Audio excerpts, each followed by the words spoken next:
Hello, beautiful soul. I'm Aurora, and welcome to Twin Flame Journey, a space where we explore the deeper meaning behind soul connections, divine timing, and the path that leads two hearts back to union. If you've been feeling the signs, you're in the right place. There is a kind of intimacy that doesn't just touch the body, it reaches the part of a man he has spent his whole life protecting. And when that happens, something unexpected begins to wake up inside him. Not lust, not obsession, not even love in the way most people understand it, but a deeper remembering of who he really is beneath the armor.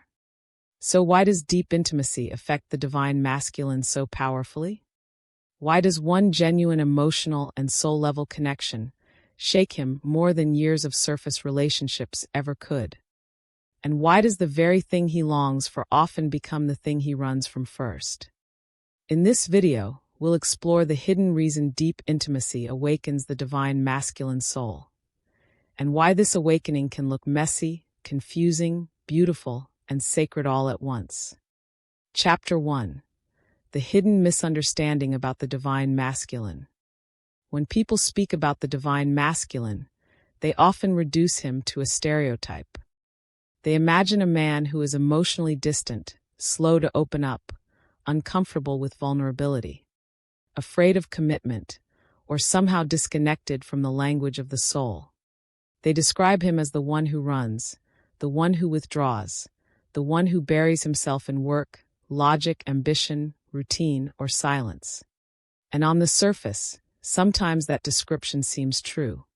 Sometimes the divine masculine does appear guarded. Sometimes he does seem hard to reach.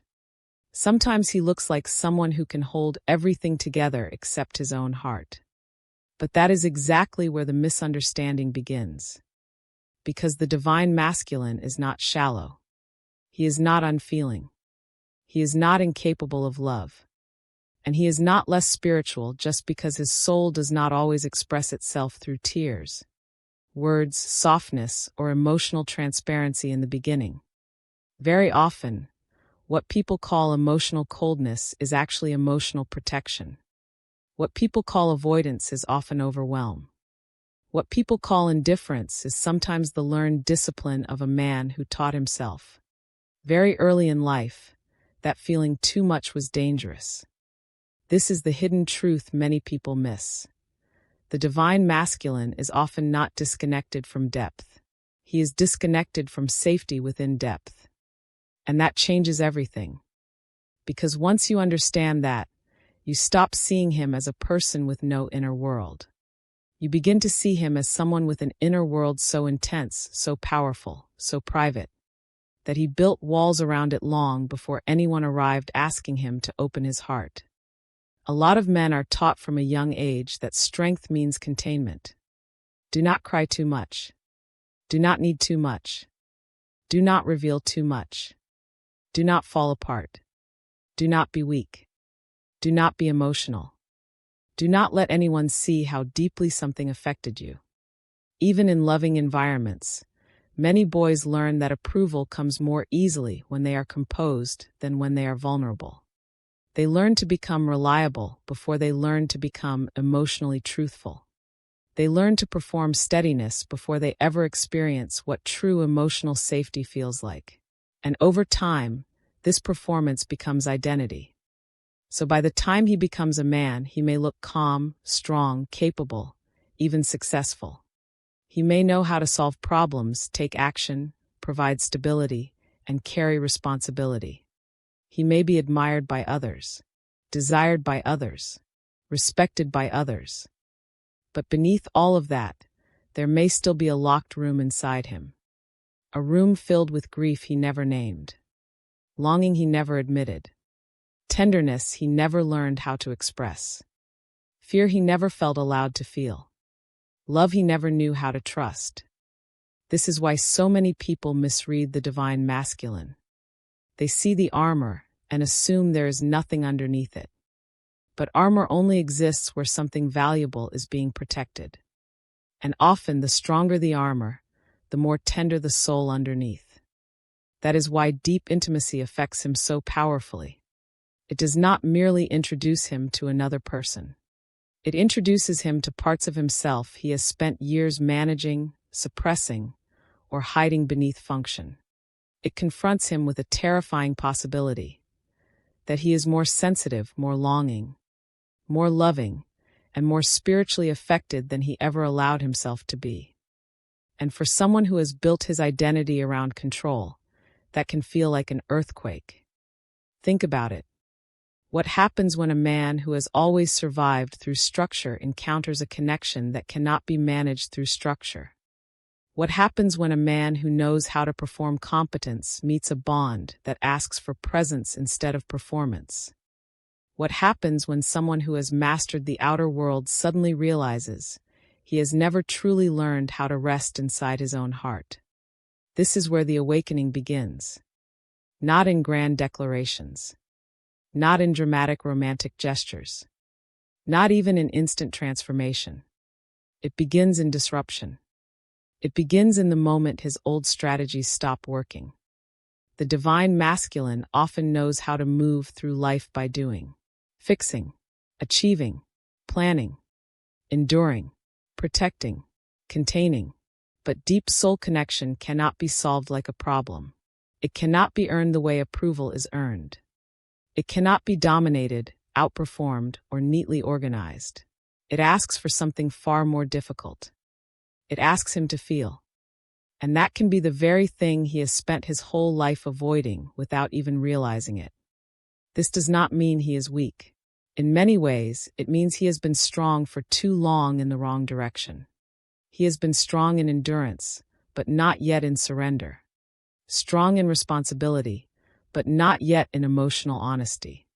Strong in carrying burdens, but not yet in allowing himself to be seen while carrying them. There is a difference between being powerful and being open. Many divine masculine men learn the first long before they ever learn the second. So when intimacy arrives, real intimacy, not surface attraction, not chemistry, not performance, but the kind that touches the soul, it does something profound. It creates a crack in the identity he has carefully maintained, not to destroy him, but to reveal him. And that revelation is not always graceful. Sometimes it looks like confusion. Sometimes it looks like withdrawal. Sometimes it looks like silence after closeness. Sometimes it looks like coming near and then pulling away. Sometimes it looks like a man who cannot explain why one connection affected him more than every relationship that came before it. From the outside, this behavior may appear contradictory, but inwardly, something very real is happening. He is beginning to realize that he cannot stay asleep in the same way anymore. He cannot pretend he did not feel what he felt. He cannot fully return to emotional numbness once something sacred has reached him. Even if he tries to go back to routine, distraction, distance, or detachment, something inside him has already been touched. And once the soul has been touched, life begins to change from the inside out. This is why the divine masculine journey is so often misunderstood by those who only judge behavior at the surface. They ask, if he feels so much, why doesn't he say it? But the deeper question is this: what if he was never taught how? What if the language of his soul is awakening faster than the emotional tools he has to express it? That gap can create enormous inner conflict. He may feel deeply but speak little. He may care intensely but act inconsistently. He may long for closeness and fear it at the same time. He may recognize something sacred in the connection, yet still not know how to hold it without feeling exposed.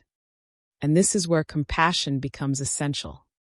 Not naive compassion, not self-abandoning compassion, not the kind that excuses harmful behavior, but clear-eyed compassion, the kind that sees the deeper process without romanticizing dysfunction, the kind that understands that awakening is not always pretty. It can be messy, uncomfortable, disorienting. It can strip a person of their old defenses before they have fully developed new ways of being. The divine masculine is not here to remain armored forever. But he often has to discover, through intimacy, that the armor is no longer protecting his life. It is blocking his aliveness. That is the turning point.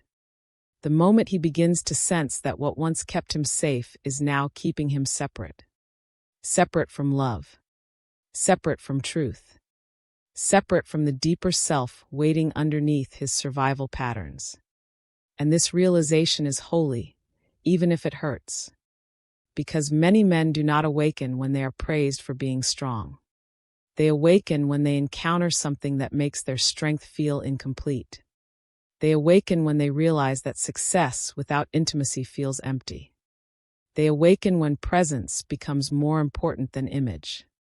They awaken when they are deeply seen by someone and, for the first time, understand how much of themselves has remained hidden even from their own awareness.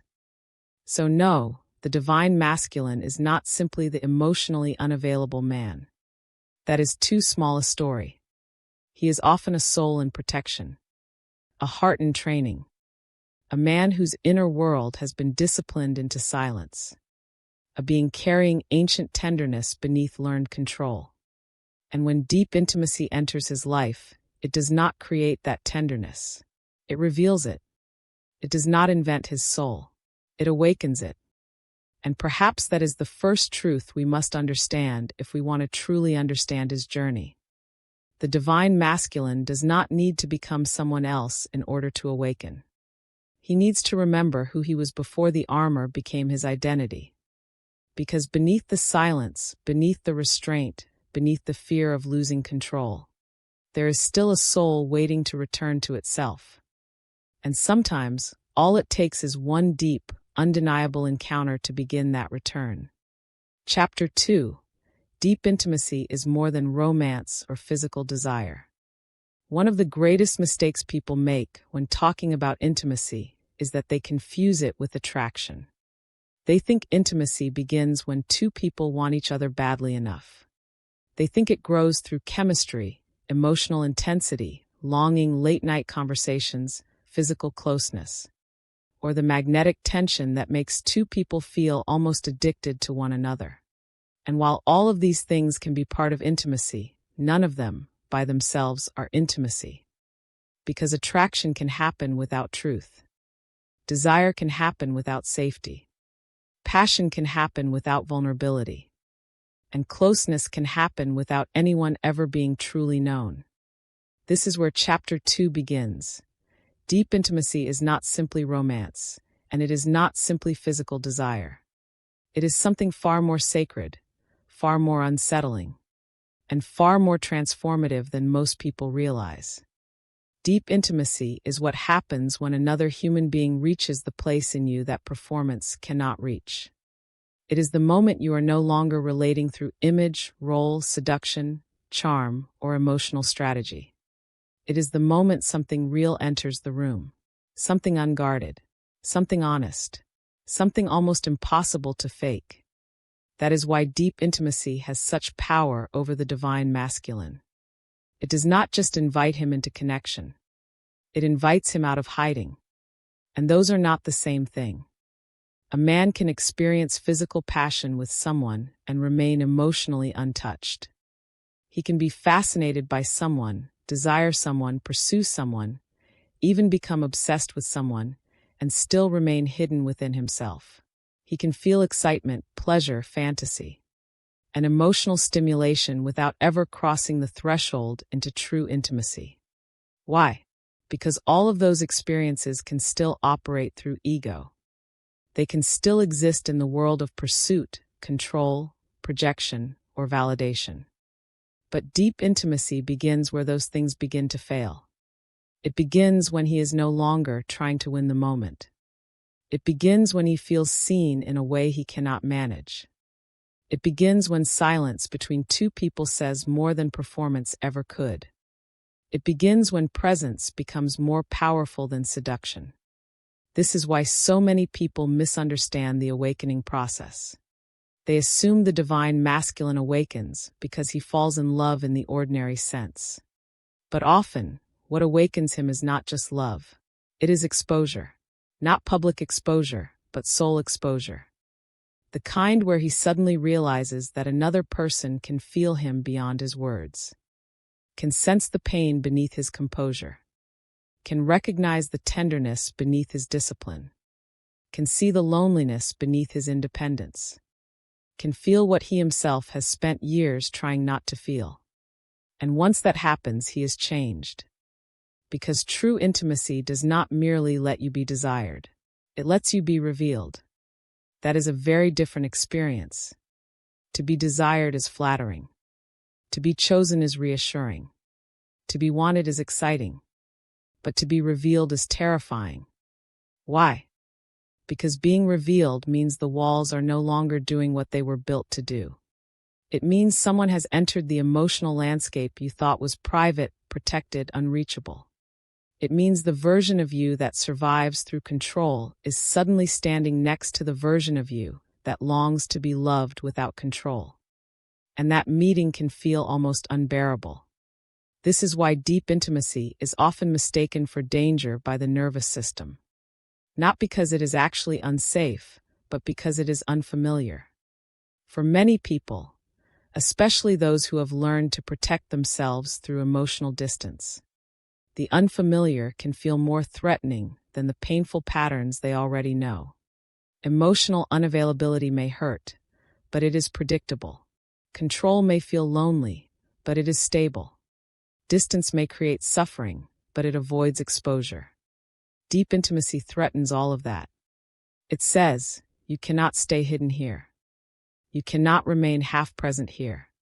You cannot only offer the polished version of yourself here. You cannot only be admired here. You must also be known.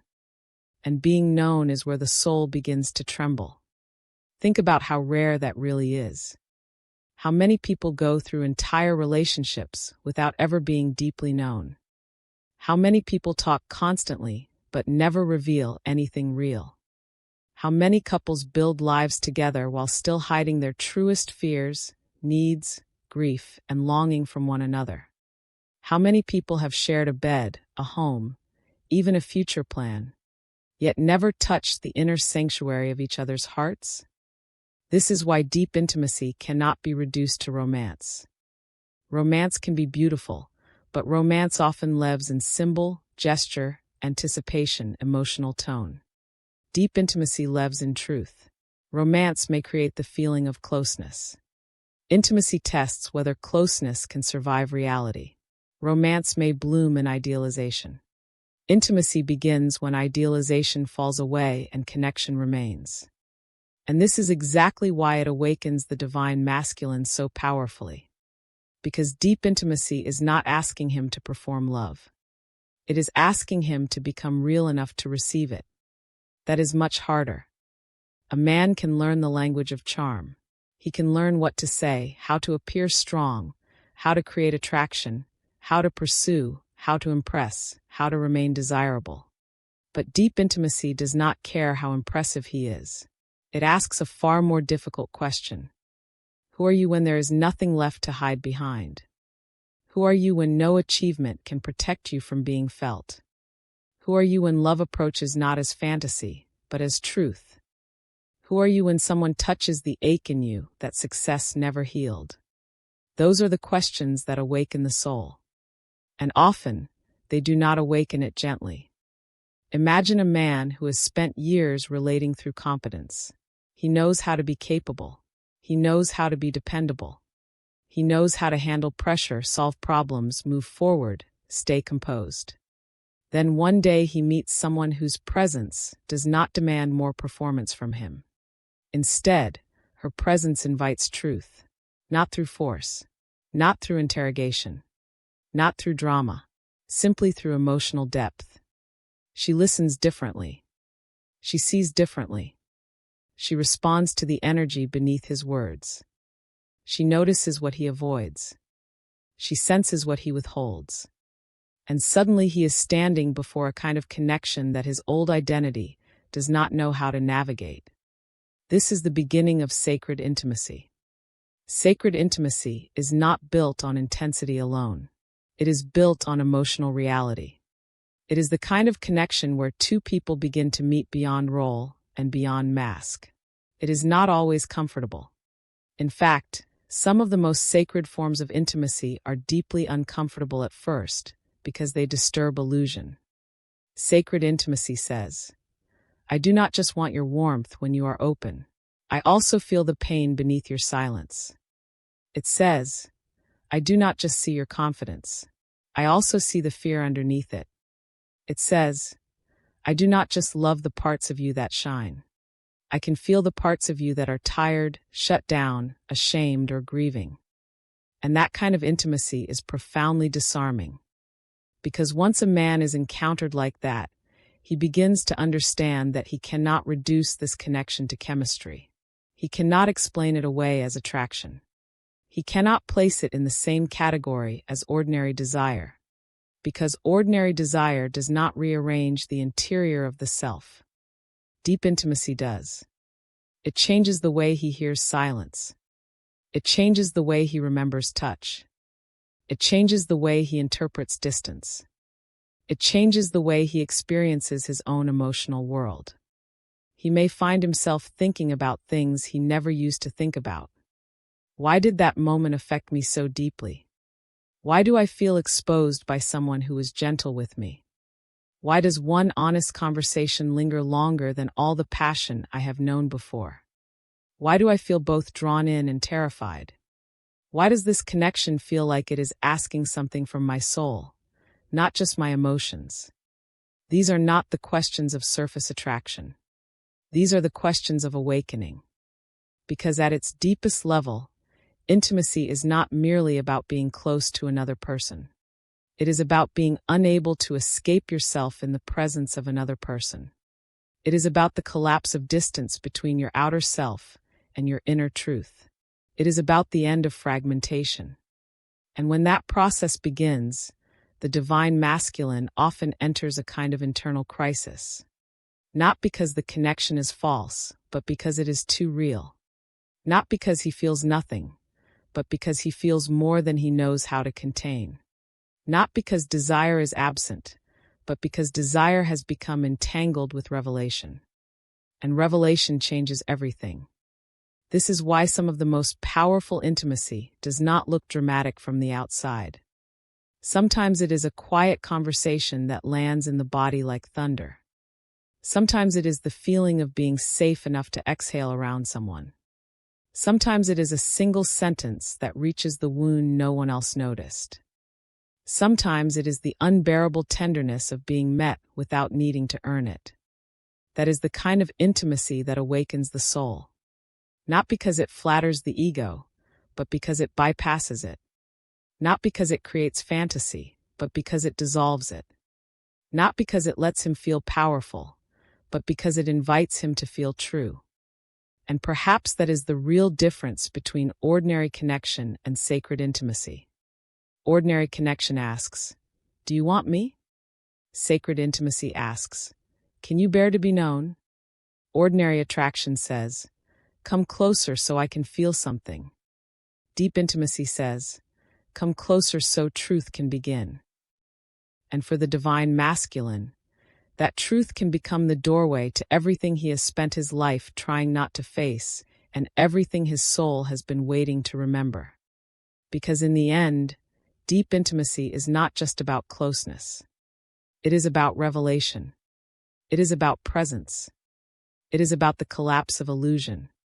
It is about being loved in the place where image ends. And once a man has tasted that kind of intimacy, even briefly, even imperfectly, even in a moment he cannot explain, something in him begins to wake up that cannot fully go back to sleep. That is why deep intimacy is more than romance, more than desire, more than chemistry. It is a sacred meeting with truth. And truth, when it enters the heart deeply enough, does not merely comfort the soul. It awakens it. Chapter 3. Why it awakens him. It bypasses the ego. There is a reason deep intimacy can shake the divine masculine more than logic, advice, pressure, or even years of ordinary relationships. It is because true intimacy does something almost nothing else can do. It bypasses the ego. And unless we understand what that really means, we will never fully understand why certain connections awaken him so deeply, so suddenly, and sometimes so painfully. When most people hear the word ego, they think of arrogance, pride, vanity, self-importance. They imagine someone who thinks too highly of himself, someone who needs control, someone who wants to dominate or always be right. And yes, ego can look like that. But in the deeper psychological and spiritual sense, the ego is not just pride. The ego is the structure of identity. It is the self we build in order to function, survive, navigate, and protect ourselves in the world. It is the part of us that says, "This is who I am. This is how I stay safe. This is how I remain in control. This is how I avoid being hurt. This is how I make sure no one gets too close to the places in me that still ache." For many divine masculine men, the ego is not simply a false self built from vanity. It is a survival self built from adaptation. It is the identity that learned how to perform strength before it learned how to feel safety. It is the version of the self that discovered very early that being composed earned more respect than being vulnerable, that being capable was rewarded, that being useful was admired, that being affected too deeply was inconvenient, unattractive, or even dangerous. So the ego became a shield, a strategy, a disciplined structure, a way of moving through life without collapsing under the weight of unprocessed feeling. That is why the divine masculine may become highly skilled in certain forms of power. He may know how to achieve, how to protect, how to provide, how to stay calm under pressure, how to lead, how to make decisions, how to endure pain privately, how to keep moving when things are difficult, how to carry responsibility without asking to be carried. From the outside, this can look like maturity, and sometimes it is. But not always. Because there is a difference between genuine strength and defended identity. There is a difference between grounded masculine presence and a self that has become over-identified with control. There is a difference between being truly stable and being emotionally unreachable.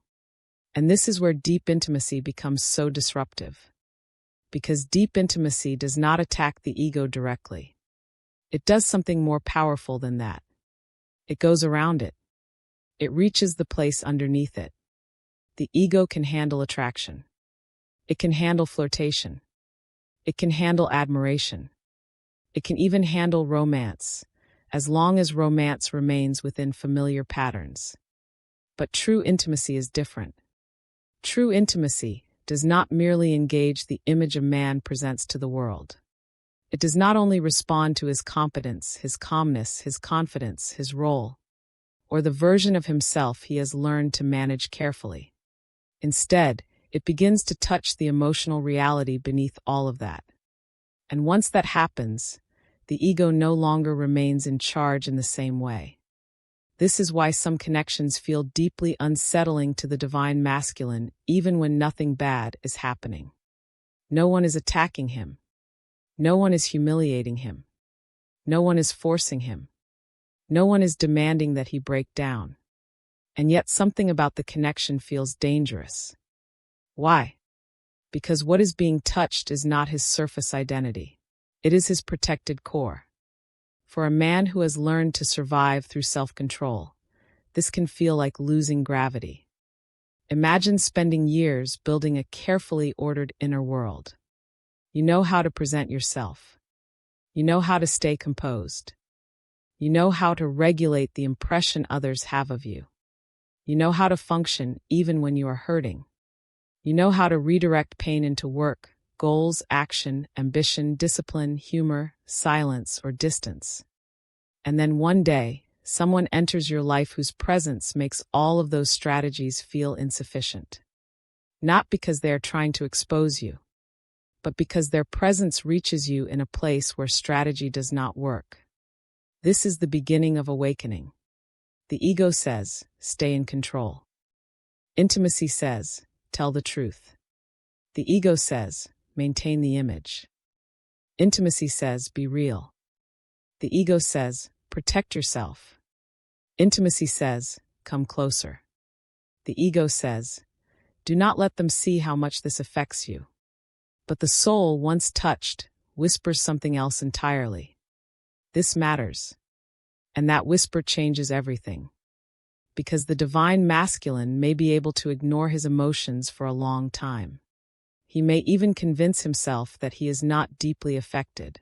He may rationalize the connection, minimize it, reframe it, distance himself from it. Tell himself it is not practical, not logical, not safe, not the right time, not stable enough, not something he should trust. But if the intimacy is real enough, those explanations eventually begin to fail. Why? Because the soul recognizes what the ego cannot categorize. The ego likes predictability. It likes hierarchy. It likes certainty. It likes to know where it stands. It likes to define relationships according to familiar rules. It likes to operate within structures that protect identity. But deep intimacy is often not predictable. It does not ask permission from the ego before entering. It does not always fit into the categories the mind prefers. It can feel irrational. It can feel too immediate. It can feel too much, even before anything has fully happened. And that is because it is not merely happening at the level of personality. It is happening at the level of inner recognition. Some people call this soul recognition. Some call it emotional resonance. Some call it spiritual activation. Whatever language we use, the experience remains the same. Something in him feels met in a place that has rarely, if ever, been met before. And the ego does not know what to do with that. It can chase pleasure. It can manage appearances. It can maintain distance. But it cannot remain untouched when the soul begins to remember itself. This is why awakening often looks confusing in the beginning. The divine masculine may feel drawn in and resistant at the same time. He may experience tenderness and fear together. He may crave closeness and then suddenly pull away. He may think about the connection constantly while outwardly acting detached. He may try to reduce it to chemistry, timing, circumstances, or ordinary attraction, yet still feel that none of those explanations fully capture what is happening. Why is this so common? Because the ego is trying to regain control over an experience that did not begin in control. It is trying to interpret something sacred through a framework built for survival. And survival frameworks are limited. They know how to avoid pain. They know how to reduce risk. They know how to preserve identity. But they do not know how to surrender into truth. Surrender is one of the hardest thresholds for the divine masculine. Not because he is incapable of it, but because his identity may have been built around the opposite. He may have learned that strength means mastery, that love must be earned, that vulnerability creates danger, that dependence creates weakness, that emotional exposure is a liability, that pain should be contained privately, that being affected deeply means losing power. So when intimacy begins to melt the defensive structures around his heart, it can feel less like healing at first and more like destabilization. And this is where many people misunderstand his behavior. They assume that if he pulls away, the connection must not have mattered. But often the opposite is true. Sometimes he pulls away because it mattered too much. Sometimes distance is not proof of emptiness. Sometimes distance is the ego's emergency response to depth. This does not mean every withdrawing man is having a spiritual awakening. It does not excuse inconsistency, dishonesty, or emotional immaturity. But in genuine soul-level intimacy, withdrawal can sometimes mean that the connection has reached a layer of the self that the person is not yet equipped to hold consciously. The ego says, back away. This is too much. The soul says, stay. This is real. And the divine masculine can find himself suspended between those two voices. That is why awakening often unfolds in stages. At first, he may only feel disruption. a loss of emotional neutrality, a strange inability to dismiss the connection, an increase in reflection, a sense that his old life patterns no longer fit in the same way. Then comes inner tension. He begins to feel the split between who he has been and who something deeper is asking him to become. He may not have language for it yet. He may only feel restless, emotional, distracted, tender, irritated, nostalgic, or unsettled. He may try harder to return to normal. He may seek distraction. He may double down on control. He may disappear for periods of time. He may become hyper-focused on practical concerns. He may try to solve what cannot be solved mentally.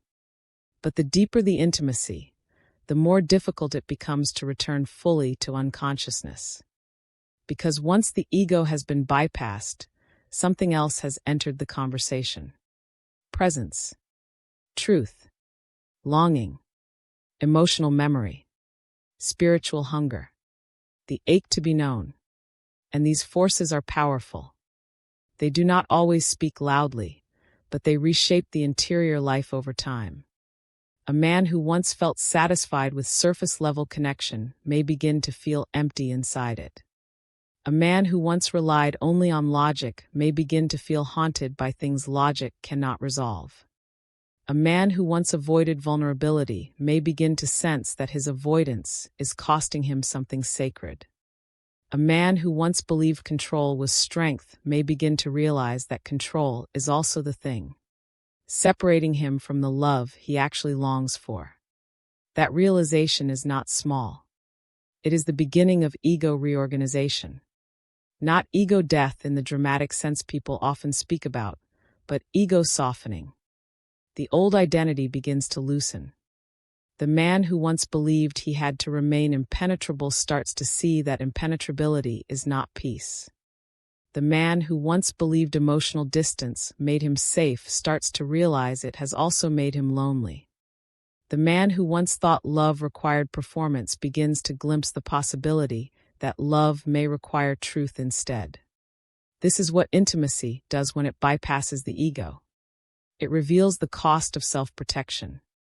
It exposes the limits of control. It creates an encounter between the defended self and the authentic self. And that encounter is sacred because it asks the deepest possible question. Are you willing to stop being who you had to become in order to survive, so you can remember who you are beneath survival? That question is not easy. It can shake a man to his foundations. It can make him grieve the years he spent hidden. It can surface old wounds, old shame, old fear, old helplessness. It can make him realize how much of his strength was built around not being touched. And at first, he may not know whether this realization is liberation or loss. In truth, it is both. Because every awakening asks for a death. Not the death of the soul, but the death of the false protections that kept the soul buried. And this is why deep intimacy becomes such a turning point for the divine masculine. Not because it flatters him. Not because it feeds his image. Not because it gives him another experience to possess. But because it reaches the part of him that cannot be reached through image at all. It reaches the hidden self. The buried self. The self beneath performance. The self beneath control. The self that still longs to love and be loved without armor. And once that self begins to stir, life cannot stay the same. He may resist it. He may delay it. He may misunderstand it. He may even run from it for a time. But he cannot unfeel what was awakened. Because when intimacy bypasses the ego, it does not merely create emotion. It creates remembrance. It reminds the divine masculine that beneath all the discipline, all the structure, all the restraint, all the defended competence, there is still a soul waiting to live unguarded. And that is why the awakening is so powerful. Because the soul is not being given something new. It is being returned to something true. Chapter 4. The soul shock. Being truly seen changes everything. There is a moment in certain connections that changes everything, even if nothing has been spoken clearly yet. It is not always dramatic. It does not always arrive with a confession, a kiss, a reunion, or a life-changing conversation. Sometimes it happens in silence. Sometimes it happens in a single glance. Sometimes it happens in the strange stillness after being understood too deeply by someone who was never supposed to reach that far inside you. And for the divine masculine, this moment can feel like a shock to the soul. Because being wanted is one thing. Being admired is one thing. Being desired, respected, or emotionally comforted is one thing. But being truly seen is something else entirely. To be truly seen means that another person has somehow touched the inner truth beneath the identity. They have sensed the pain beneath the calm, the longing beneath the restraint, the tenderness beneath the masculine armor, the exhaustion beneath the competence, the quiet ache beneath the smile. They have not only listened to the words, they have felt the reality underneath them. And that kind of seeing can alter a man from the inside out. Why? Because many divine masculine men have gone through life being recognized for what they do, but not necessarily for who they are. They are seen for their strength, seen for their success, seen for their usefulness, seen for their reliability, seen for their ability to carry, provide, fix, protect, perform, endure. But to be valued for function is not the same as being seen in essence. A man can spend years being praised and still remain profoundly unseen. He can be surrounded by attention and still feel unknown. He can be loved in certain ways and still feel that no one has touched the most hidden places in him. That is what makes soul-level recognition so powerful. It does not flatter the external self. It reaches the internal one.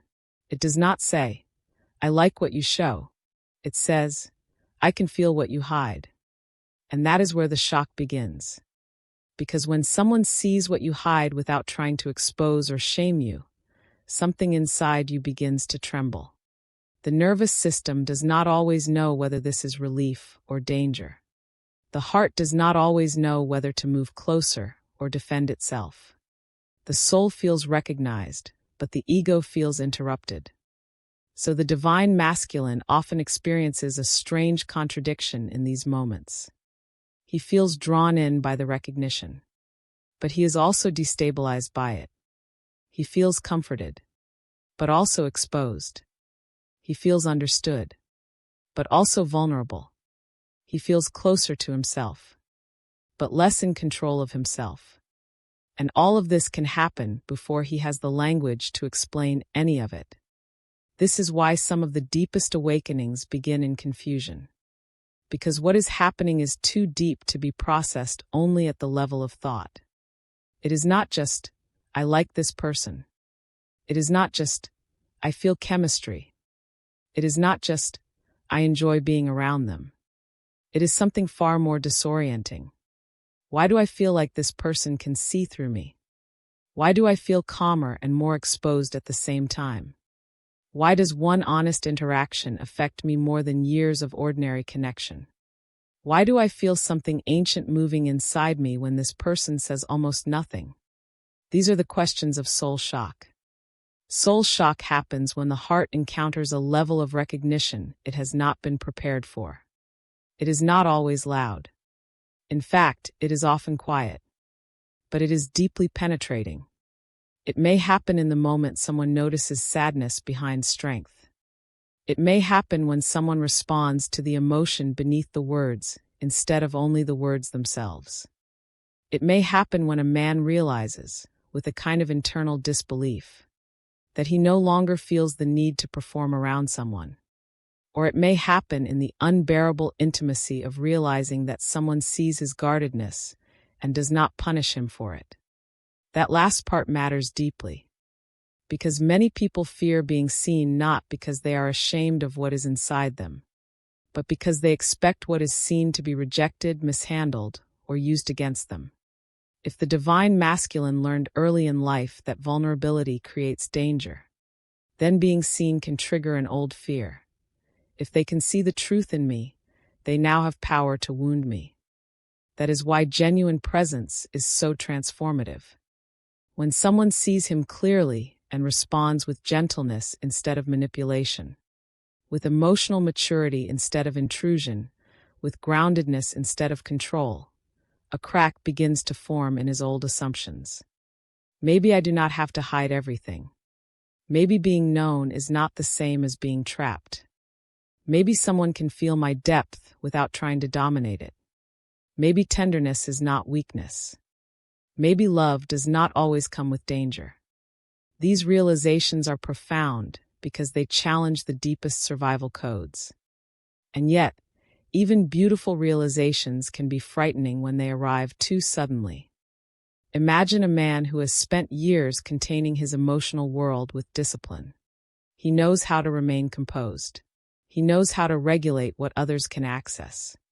He knows how to give enough to stay connected while still protecting the deeper chambers of his heart. He knows how to remain partly hidden even in closeness. Then someone enters his life with an energy that quietly bypasses all of that. She does not force him to open. She does not interrogate his wounds. She does not chase his truth. But somehow her presence invites honesty without demanding it.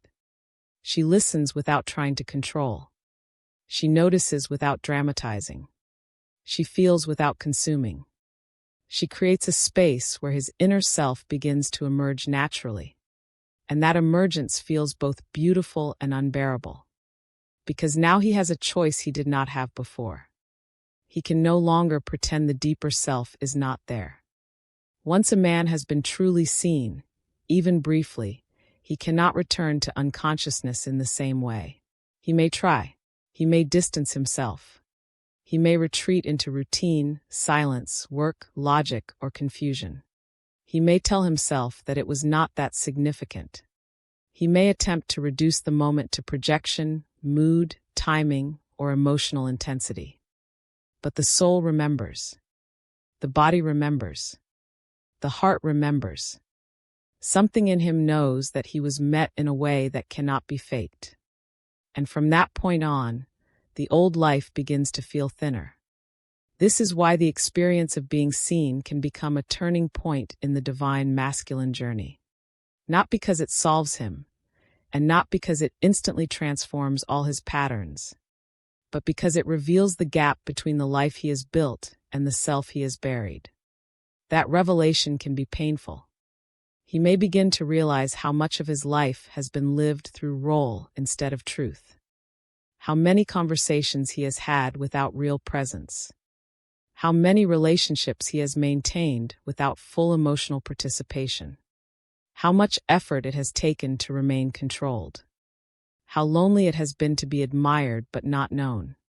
And perhaps most painfully of all, he may realize how hungry he has been for this kind of seeing without ever admitting that hunger to himself. There is something deeply humbling about recognizing a need you have spent your whole life disguising. Especially for the divine masculine, whose identity may be built around strength, capability, and emotional self-sufficiency. To suddenly discover that part of his soul has been waiting, perhaps for years, to be met in truth can feel overwhelming. It can soften him. It can disturb him. It can make him more reflective. It can make him quieter. It can make him reach out. It can make him run. Sometimes it does all of these things in phases. That is why soul shock rarely looks simple from the outside. Observers may think, if this connection means so much, why is he so inconsistent? But consistency is difficult when the inner world is being rearranged faster than the conscious mind can organize it. If a man is confronting emotional truth at a level he has avoided for years, his behavior may not immediately reflect the depth of what he feels. In fact, the more profound the recognition, the more destabilizing the first stages can be. Because soul shock does not just awaken love. It awakens grief. Grief for lost time. Grief for the younger self who learned to hide. Grief for the relationships where he was never fully present. Grief for the emotional life he never knew how to live. Grief for the tenderness he treated like weakness. grief for the truth he kept postponing. This is an important part of awakening that many people miss. When a man is truly seen, he is not only meeting the possibility of love. He is also meeting everything in himself that love has not yet healed. The connection does not merely make him feel cherished. It makes him aware of the places where he has abandoned himself. And that awareness can ache. But the ache is sacred, because it means numbness is breaking. It means the deeper self is coming forward. It means the soul is no longer satisfied with half-living. This is why being seen changes everything. Not because it guarantees union, certainty, or immediate transformation, but because it creates an irreversible encounter with truth. Once the divine masculine has felt what it is like to be recognized beyond the mask, something ancient in him begins to stir. He may not know what to do with it yet. He may not know how to hold it. He may not know how to respond in a clean, mature, or fully conscious way at first. But something has begun. A door has opened.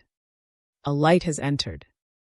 And even if he turns away for a while, he cannot fully unknow what he now knows. There is more of me beneath the armor. There is more love in me than I let myself believe. There is more tenderness in me than I have ever shown. There is more truth waiting in me than my old identity can carry. That realization is not small. It is the beginning of sacred reorientation. It is the soul saying, you were never only the role you learned to play. You were always more. More feeling. More depth. More longing. More heart. More truth. And perhaps that is why the divine masculine can be so shaken by being truly seen. Because in that moment, he is not only seen by another person. He is seen by himself. Or at least, by the self he has spent years trying not to meet. That is the real soul shock. Not merely that someone else recognized him, but that their recognition made it impossible for him to keep hiding from his own soul. And once that happens, change becomes inevitable. Not immediate. Not easy. Not linear. But inevitable. Because the moment a man is truly seen with love, depth, and emotional truth, the sleeping parts of him begin to wake. And when the soul wakes, even in pain, it begins to call him home. Chapter 5. Why he runs. Intimacy activates his unhealed wounds. One of the most painful misunderstandings in soul-level connection is this.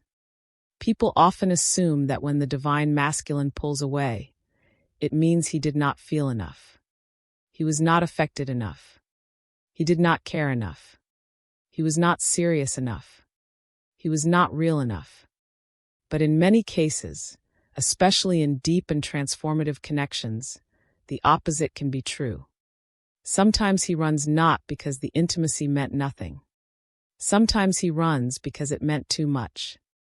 Sometimes he runs because the closeness did not merely awaken love.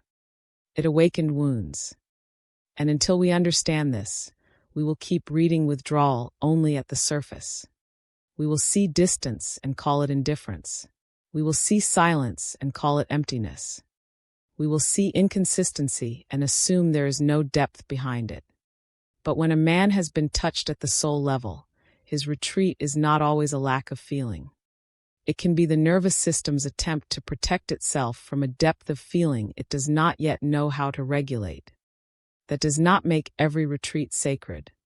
It does not mean every disappearing act is spiritual. It does not excuse immaturity, dishonesty, avoidance, or emotional harm. But in genuine soul-awakening intimacy, running can sometimes be the reflex of an overwhelmed heart meeting old pain all at once. Because deep intimacy does not only say, "Here is love." It also says, "Here is everything in you that has resisted love." And that is where things become complicated. The divine masculine may long for closeness, but longing for closeness and being able to sustain it are not the same thing. A man may deeply desire connection and still become destabilized the moment connection begins to feel real. He may pray, consciously or unconsciously, to be met by something true, and then panic when truth actually arrives. He may want to be loved, but the moment love reaches beyond his defenses, it touches the places in him that were formed in fear, disappointment, shame, loss, and emotional deprivation. This is why intimacy can feel like both heaven and threat. On one level, it soothes him. On another, it exposes him. On one level, it feels like home. On another, it activates everything in him that does not know how to stay. This is not because the love is false. It is because the wounds are real. Unhealed wounds do not disappear just because someone arrives with genuine depth. In fact, genuine depth is often what brings those wounds to the surface. The very beauty of intimacy becomes the mirror that reveals what has not yet been integrated. A man may not even realize he is carrying these wounds consciously. He may call them stress, timing, confusion, pressure, complexity, emotional overload, or simply not being ready. But underneath those explanations, something older may be moving. A fear of not being enough. A fear of being truly depended on. A fear of disappointing someone who sees him deeply. A fear of being consumed by another person's needs. A fear of losing freedom. A fear of failing in love. A fear of being exposed and then abandoned. A fear of needing someone too much. A fear of opening and not being able to close again. A fear of surrendering and losing the identity built around self-control. These fears do not always speak in clear language. Often they appear as behavior first. He becomes distant after closeness. He goes quiet after vulnerability. He reaches forward and then withdraws. He seems present one day and emotionally unreachable the next. He becomes practical when the moment asks for feeling. He suddenly focuses on obstacles, timing, logistics, responsibilities, or reasons why the connection is too much. From the outside, this can feel maddening, contradictory, even cruel. How can someone move closer and then disappear? How can someone feel so deeply and yet act so defensively? How can a man who clearly cares become the very one creating distance? The answer is painful but often true, because intimacy has reached a part of him that still equates love with risk. If the divine masculine learned, consciously or unconsciously, that emotional exposure leads to pain, then real closeness will not only activate desire, it will activate memory. Not always literal memory in the mind, but emotional memory in the body. The nervous system remembers what the conscious self does not always explain well. It remembers disappointment. It remembers betrayal. It remembers emotional absence. It remembers being misunderstood. It remembers moments where need was not met. It remembers being shamed for tenderness. It remembers trying and failing. It remembers loving and losing.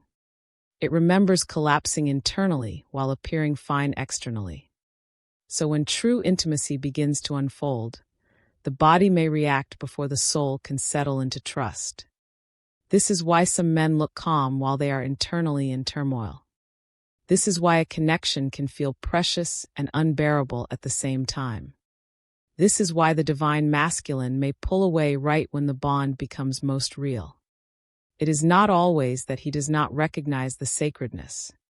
Sometimes he recognizes it so deeply that it scares him. Because now he understands there is something to lose. Before deep intimacy, he could remain half invested and stay protected. He could keep one foot outside the door.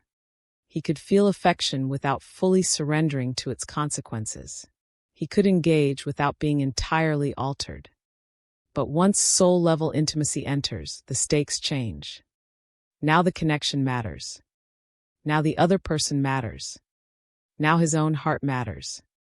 Now he is no longer managing a pleasant experience. He is facing the possibility of transformation. And transformation is costly. Not because it is bad, but because it asks him to let go of the defenses that once helped him survive. This is where many people underestimate how painful awakening can be for the divine masculine. They imagine that if love is real, It should make everything clear and beautiful immediately. But real love, especially love that touches buried places, often begins by making the inner fractures visible. It reveals the split between the self that longs for union and the self that was trained to survive through emotional distance. That split creates enormous inner tension. Part of him wants to stay. Part of him wants to flee. Part of him wants to tell the truth. Part of him wants to shut down and regain control. Part of him feels softened. Part of him feels endangered by that softness. Part of him recognizes the connection as a gift. Part of him experiences it as a force that is undoing everything familiar. This is why running is so often misunderstood as certainty when in truth it may be conflict. Distance is not always clarity. Sometimes distance is the battlefield. Sometimes silence is not emptiness. Sometimes silence is an overwhelmed interior with no language. Sometimes the man who withdraws is not moving away from feeling. He is drowning in feeling he cannot organize. Again, this does not mean every wounded reaction should be excused. Pain does not justify poor treatment. Awakening does not erase the need for accountability. Soul connection does not mean accepting crumbs, confusion, dishonesty, or repeated emotional harm.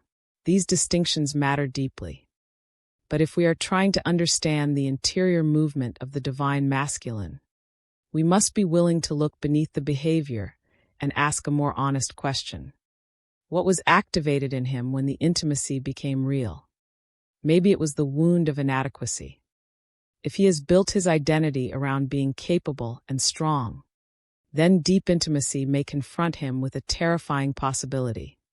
What if I cannot meet the depth of this connection? What if I fail this person? What if I am not emotionally developed enough? What if they see my tenderness and then discover I am not as strong as I appear? In this wound, running becomes a defense against the shame of not feeling enough. Maybe it was the wound of engulfment. If he grew up feeling controlled, emotionally burdened, or responsible for other people's states, then closeness may awaken an old fear of being consumed. Even healthy love can feel threatening to someone whose nervous system associates intimacy with loss of autonomy. In this wound, running becomes an attempt to preserve inner space. Maybe it was the wound of abandonment. This one is often hidden. Some men appear fiercely independent precisely because they once learned that depending on love was dangerous. If the connection becomes precious enough, the old terror may emerge. What if I open and lose this? What if I let myself need it and it disappears? In this wound, running becomes a twisted attempt to leave before being left. Maybe it was the wound of emotional exposure. If he was taught that vulnerability is weakness, then intimacy may feel humiliating before it feels healing. The more he feels seen, the more naked he feels. The more naked he feels, the more urgently the ego wants to restore composure. In this wound, running becomes an attempt to recover dignity through distance. Maybe it was the wound of failure in love. A man may have experiences, heartbreaks, choices, regrets, or past relationships that taught him he hurts people when he gets close. Even if he never says this aloud, he may carry a quiet conviction that depth leads to damage. So when intimacy begins to ask more of him, he retreats not because he feels nothing, but because he fears repeating pain. These wounds do not just live in the mind. They live in the body, in patterns, in reflexes, in the unconscious identity. That is why running often feels irrational even to him. He may know the connection is rare. He may know it matters. He may know part of him wants it. And yet he still pulls back. Why? Because the deeper self and the wounded self are both active now. One says, "This is what you have been longing for." The other says, "This is what could destroy you." One says, "Stay." The other says, "Protect." One says, "Open." The other says, "Hide." This inner conflict can create behaviors that seem inconsistent. but underneath them is a very real spiritual and psychological confrontation. The divine masculine is no longer only relating to another person. He is now relating to his own unresolved history through the mirror of intimacy.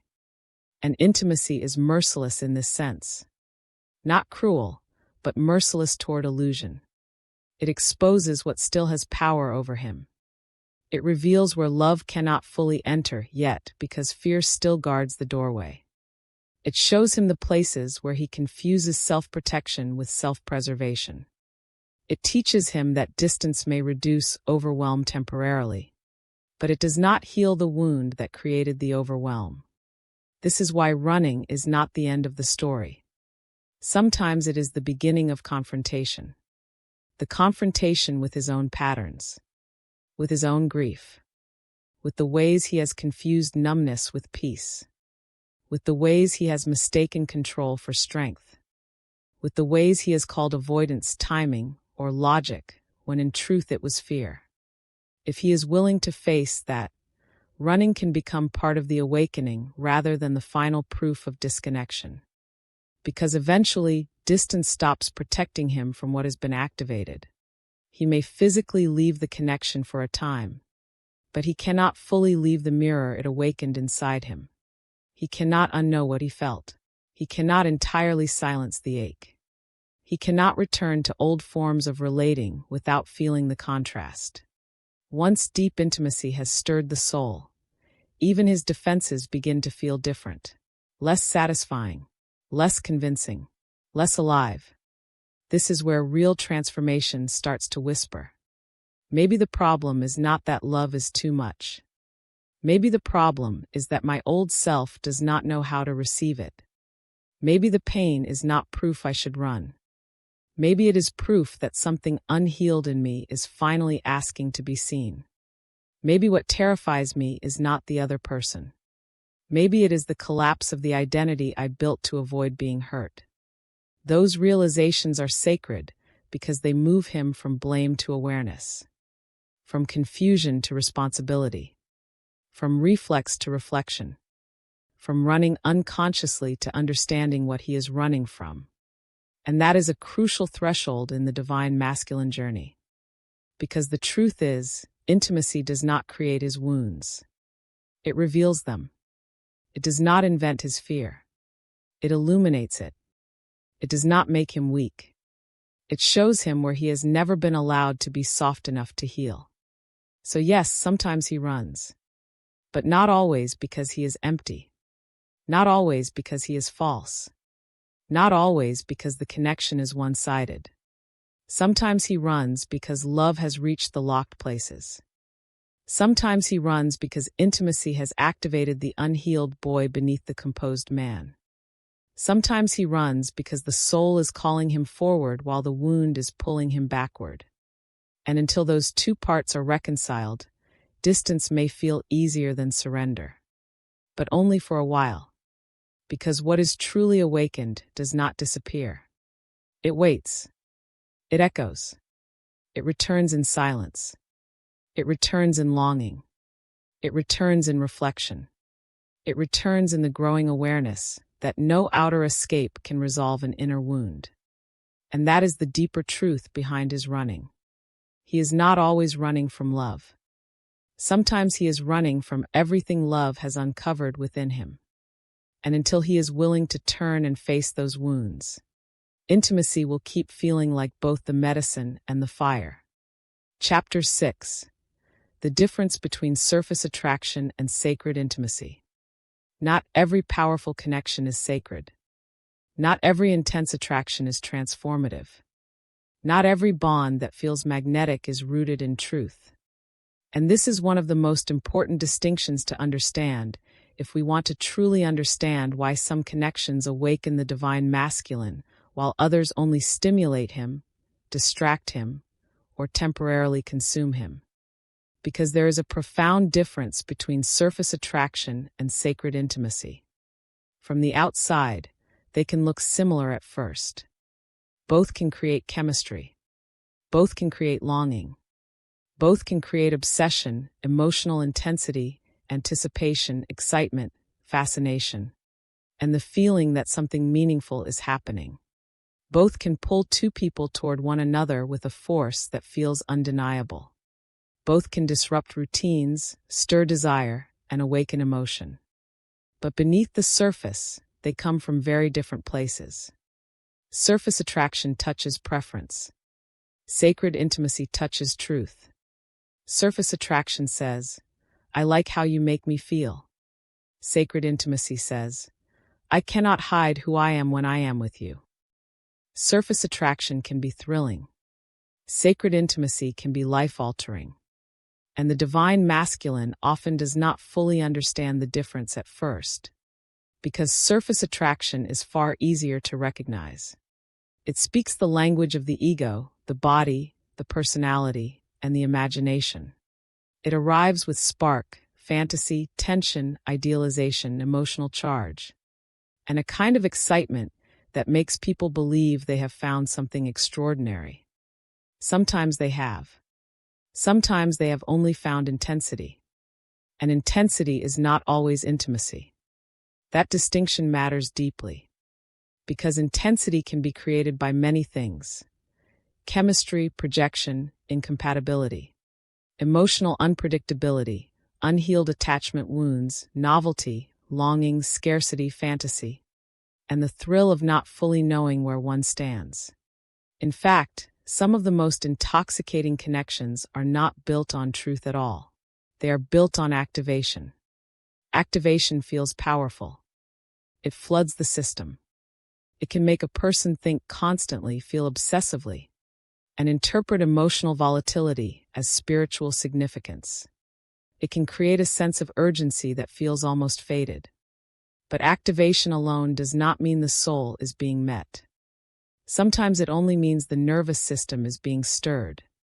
This is especially important in the divine masculine journey, because many men are familiar with attraction, but far less familiar with sacred intimacy. Attraction fits within the world he already understands. It allows desire without full exposure. It allows pursuit without full surrender. It allows emotional movement without necessarily requiring emotional truth. He can be captivated by someone and still remain partially hidden. He can be physically drawn, mentally fascinated, emotionally excited, and still not truly changed. Why? Because surface attraction does not necessarily dismantle the structures that keep him defended. In many cases, it actually works with those structures. It can become a game, a chase, a performance, a temporary high, a flattering confirmation of desirability, a distraction from loneliness, a form of emotional stimulation that never actually asks him to become more honest. This is why a man can experience powerful attraction many times in life without awakening. He may feel desire. He may feel attachment. He may even feel emotional intensity. But intensity is not the same as revelation. And sacred intimacy always contains revelation. Sacred intimacy does not merely make him want. It makes him see. It makes him feel the difference between connection that excites him and connection that undresses the soul. That is why sacred intimacy often feels less glamorous at first than fantasy. It may still contain chemistry, but chemistry is no longer the center. The center becomes truth, presence, recognition, emotional nakedness, inner honesty, the experience of being encountered beyond image. Surface attraction is often fueled by idealization. Sacred intimacy is strengthened by reality. Surface attraction thrives on fantasy. Sacred intimacy survives the collapse of fantasy. Surface attraction asks, "How do I keep this feeling alive?" Sacred intimacy asks, "Can I remain honest when the feeling becomes real?" That is where many people begin to separate the two. Because surface attraction is often easiest in the beginning, when projection is strongest. Each person fills in the unknown with desire. They imagine, they hope, they chase, they interpret. They become fascinated not only by who the other person is, but by what the other person represents. Attraction can become a screen onto which unmet needs, ideals, and fantasies are projected. This person will complete me. This person will save me from my emptiness. This person is everything I've been waiting for. This person understands me without effort. This person is the answer. These projections create emotional charge, but they do not create sacred intimacy. In fact, projection often blocks intimacy, because intimacy requires seeing the other person as they are, not as the symbol we need them to be. And that is what makes sacred intimacy so demanding. It asks both people to come out of fantasy. It asks both people to tolerate reality. It asks both people to meet not only in attraction, but in truth. For the divine masculine, this can be one of the hardest thresholds of all, because surface attraction allows him to remain partly protected. He can desire without fully revealing himself. He can pursue while still staying in role. He can enjoy connection without having to face the deeper layers of his own emotional world. Sacred intimacy removes that option. It says, your charm is not enough here. Your competence is not enough here. Your presence cannot be partial here. Your desire cannot remain separate from your truth here. It asks him to bring not just his attention, but his soul. And many men are not prepared for how destabilizing that can feel. Imagine a man who has experienced relationships built on attraction, admiration, physical chemistry, or emotional habit. He knows how those connections move. They may be intense. They may be pleasurable. They may even last for years. But they do not necessarily require him to confront the deeper architecture of his identity. Then he encounters sacred intimacy. At first, he may mistake it for attraction because attraction is the only language he has for something this powerful. But very quickly he begins to sense that this is different. Why does this connection stay with me even in silence? Why does one honest moment feel more significant than so many passionate experiences before? Why do I feel both deeply drawn and internally exposed? Why does this person make me confront parts of myself I usually keep hidden? Why does being near them feel less like performance and more like truth? These are not the questions of ordinary attraction. These are the questions that arise when sacred intimacy begins to make itself known. Because sacred intimacy is not primarily about stimulation. It is about integration. It calls the separated parts of the self into one room. The strong part, the afraid part, the loving part, the guarded part, the mature part, the wounded part, the longing part, the ashamed part, the powerful part, the tender part. Surface attraction can bypass this complexity by keeping the relationship at the level of excitement, chemistry, fantasy, or intermittent emotional charge. But sacred intimacy slowly gathers all these hidden fragments and says, none of you can stay outside the relationship if truth is going to live here. That is why sacred intimacy can feel heavier, quieter, and more serious than attraction alone.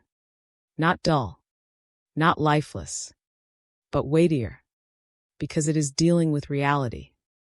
It is dealing with the real person, the real wounds, the real desires, the real fears, the real history, the real implications of closeness. And that is exactly why it awakens the divine masculine more powerfully. Attraction may awaken his appetite. Sacred intimacy awakens his conscience. Attraction may awaken pursuit.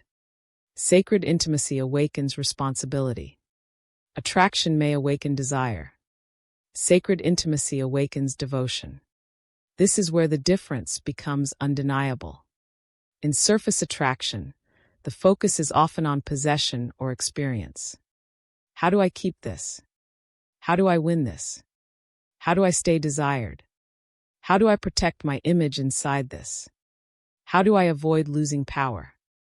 But in sacred intimacy, something deeper begins to rise. How do I show up truthfully? How do I honor what I feel? How do I stop hiding behind old roles?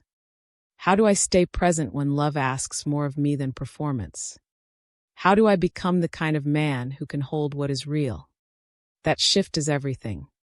Because once the divine masculine begins asking those questions, awakening has already begun.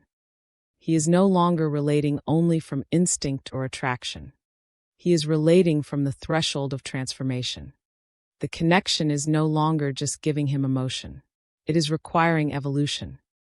And that is why sacred intimacy can feel so much harder to hold. Not because it is wrong, but because it is true. Truth asks more than fantasy does. Fantasy only needs imagination. Truth needs embodiment. Fantasy allows selective presence. Truth asks for the whole self. Fantasy can survive on potential. Truth must live in what is actual. And many people unconsciously prefer attraction over intimacy for that reason. Attraction is easier to enjoy. Intimacy is harder to fake. This is why some divine masculine men remain in surface-level relational patterns for years.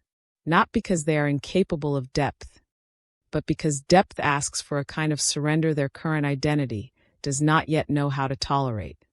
It asks them to let go of the versions of masculinity built only on control, competence, and emotional distance. It asks them to become emotionally real, not just structurally impressive. And for a man who has built his worth around what he can do, produce, manage, or maintain, sacred intimacy can feel like standing naked before a mirror that shows more than appearance. It shows essence. That is both terrifying and holy. Because essence cannot be seduced into existence. It must be lived. Sacred intimacy does not care how polished he is if he is still absent from himself. It does not care how desired he is if he remains emotionally hidden. It does not care how strong he appears if that strength is still built on disconnection from the heart. Instead, it calls him into alignment, into inner congruence, into a masculinity that is not just effective, but alive. Not just composed, but conscious. Not just protective, but present. This is why sacred intimacy is so rare. It requires two people willing, at least eventually, to move beyond role and toward truth. It requires the death of illusion. It requires the courage to be revealed. It requires love that is not only felt but embodied. It requires emotional honesty strong enough to survive disillusionment. And it requires the humility to realize that being deeply connected is not the same as being deeply transformed. Transformation comes when the connection becomes a mirror. When the bond reveals where each person still hides. When chemistry is no longer enough. When performance no longer satisfies. When attraction alone begins to feel empty compared to the holiness of being truly known. That is the moment the divine masculine starts to understand the difference. He starts to sense that he has known desire before, but not this. He has known admiration before, but not this. He has known romance before, but not this. Because this is asking something of his soul, not just his preferences. This is asking him to stop relating only from the parts of himself that know how to pursue, impress, control, or protect. This is asking him to become intimate with reality. And reality is where awakening lives. So yes, surface attraction can be beautiful. It can begin connections. It can open doors. It can introduce possibility. But it cannot, by itself, awaken the deeper masculine soul. Because the soul does not awaken through stimulation alone. It awakens through truth. It awakens when the mask starts to fall. It awakens when fantasy can no longer satisfy what the heart now recognizes as real. It awakens when love is no longer just a feeling to enjoy, but a mirror that asks, "Will you become more honest now?"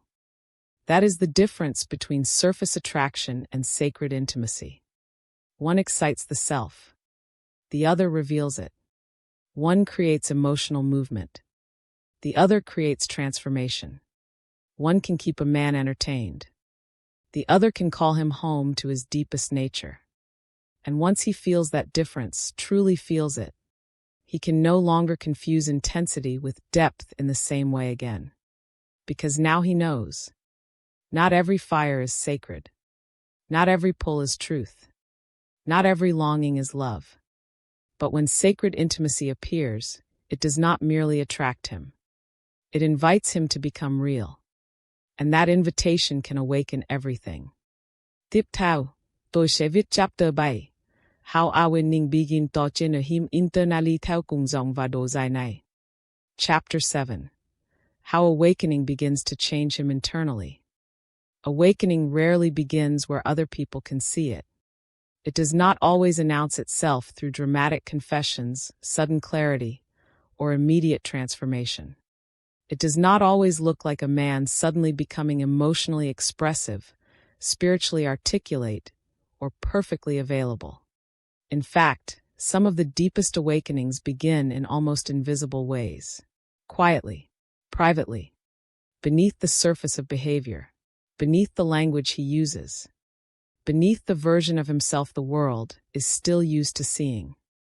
This is why so many people misunderstand the divine masculine in the early stages of awakening. They are looking for obvious signs. They want immediate proof. They want visible change, consistent action, clear words, emotional certainty. And while those things may eventually come, they are not always where awakening starts. It starts inside. It starts in disruption. It starts when the old inner life no longer fits as comfortably as it once did. A man who was once content with emotional distance begins to feel the cost of that distance. A man who once moved through connection in a more detached way begins to feel strangely affected by things he cannot explain. A man who once found safety in control begins to notice that control no longer gives him peace in the same way. A man who once ignored certain feelings begins to realize those feelings are no longer willing to remain ignored. This is the first internal shift. What once felt normal begins to feel incomplete. That may sound small, but it is not. Because most people do not awaken all at once. They awaken when the structures that previously organized their lives begin to feel hollow. What used to soothe no longer soothes. What used to distract no longer distracts. What used to feel enough begins to feel strangely thin. For the divine masculine, this can be deeply disorienting. He may not understand why his old patterns suddenly feel unsatisfying. He may not understand why surface conversations leave him emptier than before. He may not understand why familiar routines no longer protect him from his inner world.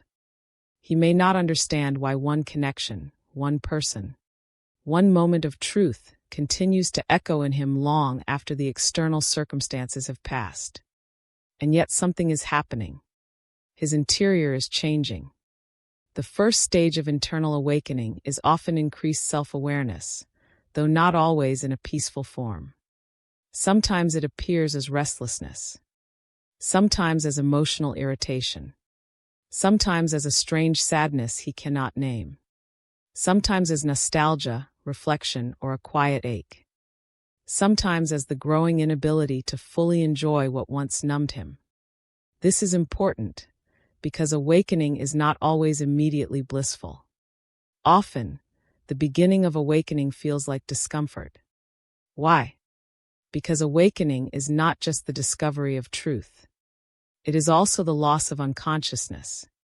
And unconsciousness, while limiting, can feel familiar. So when the deeper self begins to stir, the man may feel like something is wrong before he understands that something sacred is happening. He may feel off balance, more sensitive, more introspective, more affected by silence, more aware of the emotional consequences of his choices, more aware of how often he disconnects from himself. That awareness can be uncomfortable, but it is also holy, because a man cannot change what he cannot yet feel. An awakening is, in many ways, the return of feeling. He begins to feel the gap between who he is outwardly and what is actually moving inside him. He begins to notice that he has been performing strength in places where he longs for truth. He begins to realize that being composed is not the same as being at peace.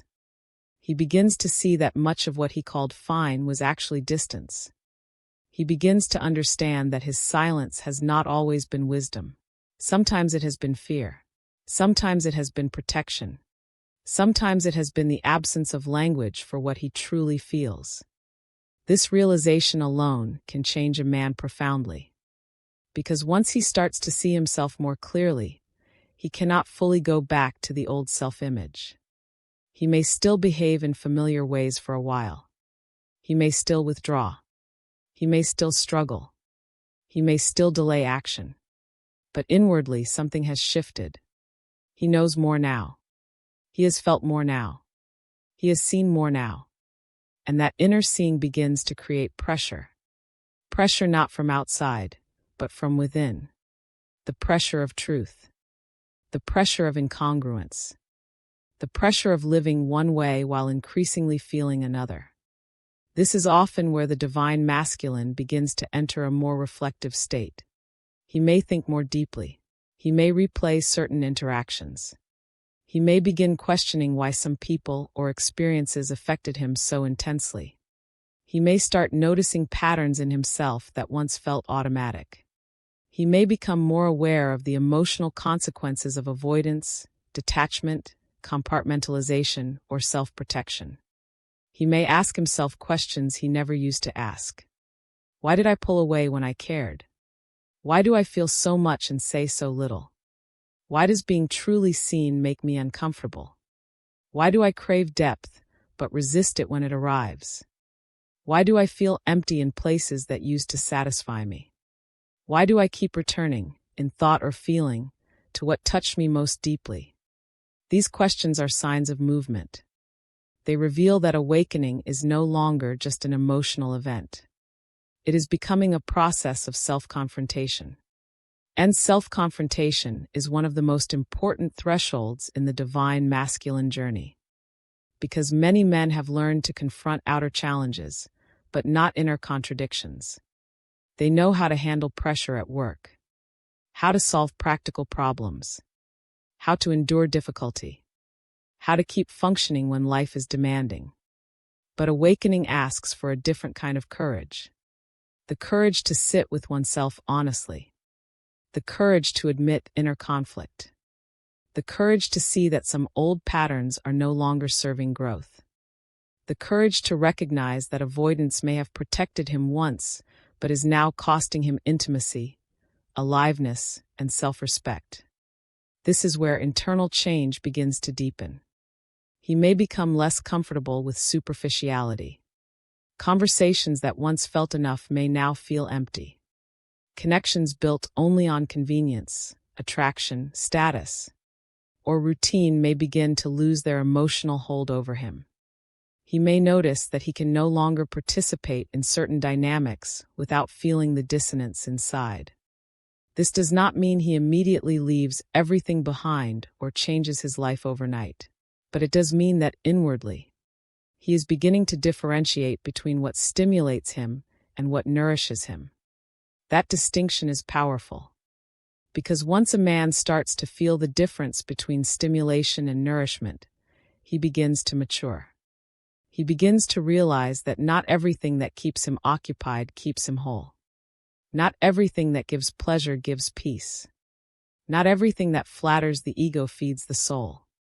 This is one of the quiet signs that the divine masculine is changing internally. He starts to hunger for what is real. Not necessarily because he has mastered it. Not necessarily because he knows how to sustain it yet. But because he can no longer fully pretend that the false is enough.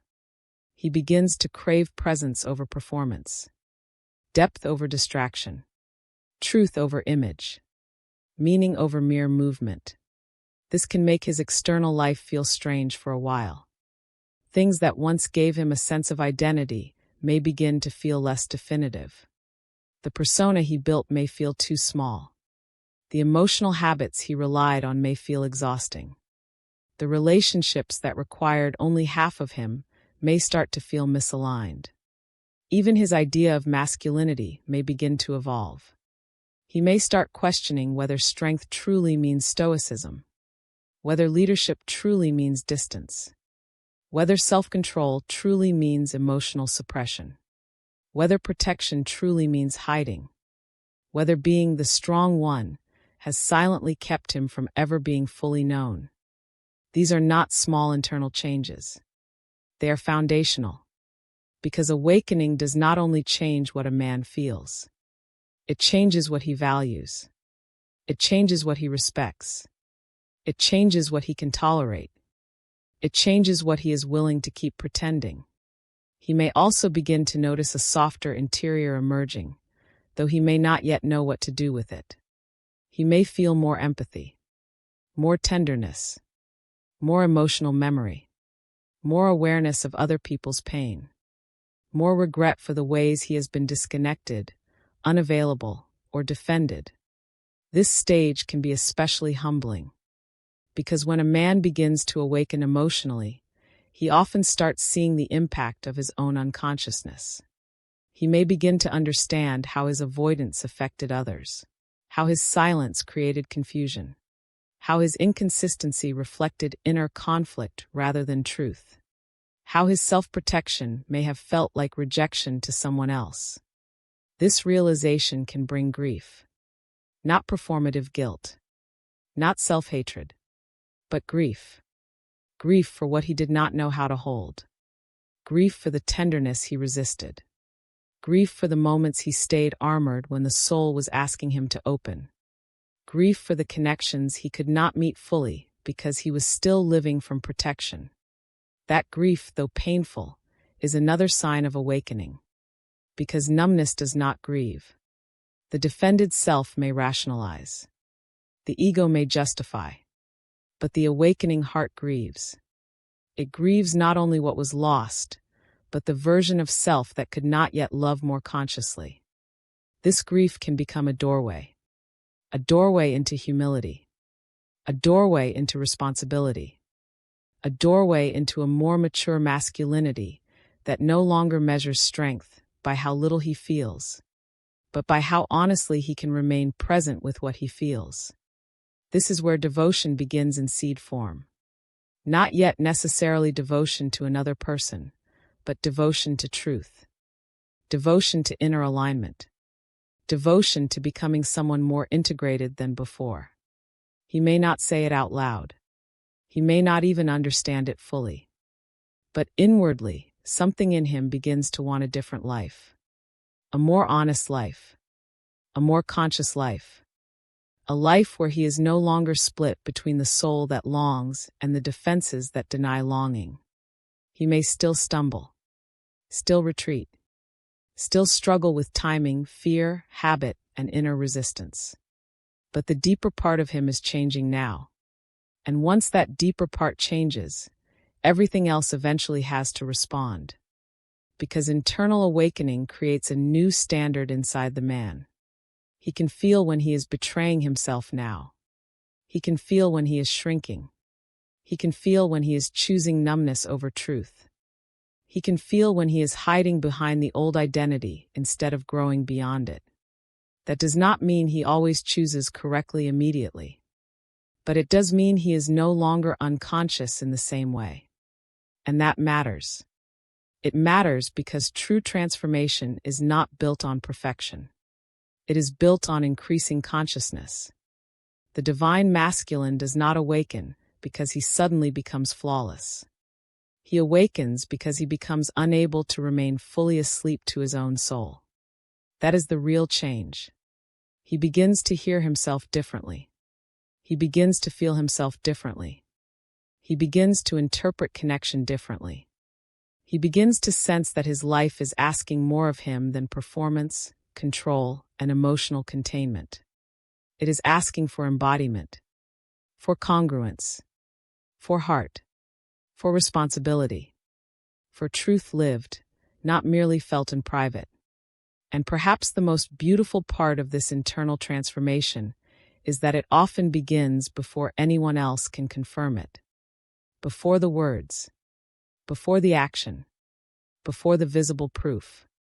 It begins in the quiet places, in the man who can no longer escape the echo of what touched him, in the man who starts noticing where he is absent from himself, in the man who begins to outgrow his own defenses, in the man who feels, perhaps for the first time, that the life he built to stay safe is no longer enough to make him feel alive. That is awakening. Not loud at first, not always graceful, not immediately obvious, but deeply real. And once it begins, it changes him from the inside out. Because the divine masculine may try to resist transformation for a time. He may delay it. He may fear it. He may misunderstand it. But if the soul has truly been stirred, something in him is already moving toward a deeper form of manhood.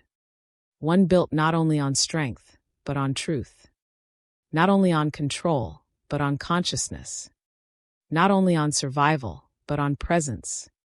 And even if the outer life has not caught up yet, the inner world has already begun its turning. That turning is sacred, because it is the soul remembering that it was never meant only to protect, perform, and endure. It was also meant to feel, to awaken, to become whole. And that wholeness, once desired deeply enough from within, begins to reshape the man in ways no external force ever could. If you want, I'll continue with Chapter 8. The feminine does not cause the awakening, she mirrors it in the same style. Chapter 8. The feminine does not cause the awakening, she mirrors it. One of the most misunderstood ideas in soul-level connection is the belief that the divine feminine is the one who makes the divine masculine awaken. People often speak as if she is the cause, the catalyst, the healer, the rescuer, the spiritual force who enters his life and single-handedly transforms him. They imagine that her love is so special, so pure, so powerful that it changes him from the outside. And while there is a reason this idea feels compelling, it is still incomplete. Because the deeper truth is more subtle, more sacred, and far more important to understand. The feminine does not cause the awakening. She mirrors it. She does not create the soul within him. She reflects it. She does not install depth where none existed. She reveals the depth that was already there, hidden beneath protection, identity, fear, and conditioning. That distinction matters profoundly. Because the moment we say that the feminine causes the masculine to awaken, we risk turning her into a savior and him into a passive project. We risk romanticizing imbalance. We risk glorifying suffering. We risk encouraging the dangerous idea that if she just loves harder, waits longer, understands more deeply, or sacrifices more completely, she can eventually make him become who he is meant to be. But awakening does not work that way. No soul can be forced into readiness by another person's devotion. No man transforms permanently because someone else carried all the emotional labor for him. No authentic awakening is sustained through pressure, chasing, rescuing, or self-abandonment. Real awakening happens when something inside the man begins to respond to truth. And the feminine, at her deepest, often becomes the mirror in which that truth can no longer be avoided. That is her sacred role. Not controller. Not architect. Not emotional savior. Mirror. And what does a mirror do? A mirror does not create what it reflects. It reveals what is already present. If there is beauty, the mirror reflects beauty. If there is pain, the mirror reflects pain. If there is fear, the mirror reflects fear. If there is tenderness, the mirror reflects tenderness. If there is contradiction, the mirror reflects contradiction. The mirror is not the source. It is the revealer. This is why the divine masculine can feel so deeply shaken in the presence of true feminine energy. Not because she is doing something to him in a controlling sense, but because her presence becomes a field of truth. Around her, certain disguises stop working. Certain defenses become more visible. Certain performances lose their power. Certain emotional evasions begin to feel hollow. Why? Because the feminine, in her most awakened expression, meets life through receptivity, intuition, embodiment, emotional attunement, and presence. She feels what is beneath the surface. She senses what is unspoken. She responds to energy as much as words. She often recognizes disconnection not as neutral behavior, but as a form of pain. She can feel when a man is split between what he shows and what he actually feels. That capacity does not create his split. It illuminates it. And illumination changes everything. Imagine a man who has learned to move through life by maintaining structure. He knows how to stay composed. He knows how to lead with action rather than emotion. He knows how to manage perception. He knows how to offer enough to function in connection without fully surrendering his hidden interior. In many environments, this works. In many relationships, this remains unchallenged. He can stay admired, wanted, useful, even loved, while still remaining partly concealed from himself. Then he encounters a feminine presence that does not only respond to the outer form. She feels the inward reality. She hears the tremor beneath the confidence. She senses the exhaustion beneath the discipline. She notices the grief beneath the silence. She recognizes the longing beneath the control. And suddenly he is no longer only dealing with someone's opinion of him. He is dealing with someone whose presence reflects him back to himself. That is why the experience can feel so confronting. Because the mirror is rarely comfortable at first. Especially when a person has built identity around not looking too closely within. When the feminine reflects the deeper self back to the masculine, she is not necessarily speaking it aloud. Sometimes she barely says anything. Sometimes the mirror happens through presence alone, through the way she listens, through the things she notices, through what she does not force, through the fact that she is not seduced by image in the same way others may have been. She feels the man beneath the role, and in that feeling, he begins to feel himself. This is the beginning of the mirror effect. Not manipulation, not seduction in the ordinary sense, not psychology tricks. Recognition, sacred recognition. And sacred recognition is powerful because it quietly removes the distance between a person and their own truth. This is why some divine masculine men feel both magnetized and unsettled by the feminine at the same time. Part of them feels relief. Finally, someone can sense the deeper reality in me. Finally, I do not have to be understood only through function, role, strength, or appearance. Finally, something in me feels met. But another part feels threatened. Because to be mirrored accurately means he can no longer fully hide behind who he has been pretending to be, even to himself. The gap between the mask and the soul becomes visible. The strategies that once helped him avoid emotional confrontation no longer feel as seamless. The image starts to crack. And when the image cracks, awakening begins. This is why the feminine is so often associated with activation in the masculine journey. But again, activation is not the same as authorship. She does not place the soul inside him.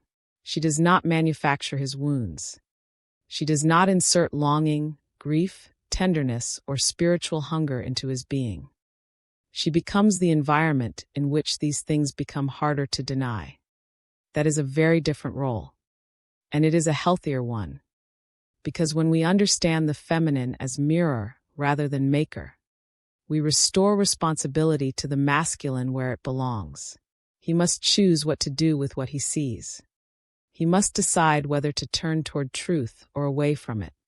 He must decide whether to remain defended or begin the painful process of becoming more conscious. He must decide whether the recognition he feels will become transformation or only temporary disturbance. The mirror can reveal. It cannot choose for him. And this is one of the hardest truths for many people to accept in soul-level connection. Being deeply seen does not guarantee that someone is ready to grow. Being deeply loved does not guarantee that someone can receive love. Being mirrored does not guarantee that someone will stay. Sometimes the mirror awakens a man beautifully. Sometimes it terrifies him. Sometimes it softens him. Sometimes it sends him into retreat. Sometimes it calls him higher. Sometimes it exposes how much inner work he has not yet done. But in all cases, the mirror remains faithful. It shows what is there. This is also why the feminine must be careful not to confuse mirroring with rescuing. When she senses his depth, she may feel compassion. When she sees his wounds, she may feel tenderness. When she recognizes his soul beneath his defenses, she may feel an almost sacred loyalty to the truth of who he could become. But compassion can become distortion if she begins to believe she must carry his awakening for him. This is where many people lose themselves. They think, he is awakening because of me, so I must stay through anything. They think, if I love him correctly, he will transform. They think, if I remain patient enough, understanding enough, available enough, eventually he will become ready. But a mirror that starts begging to be believed loses its stillness. A mirror reflects. It does not chase. A mirror reveals. It does not plead. A mirror remains true to what is.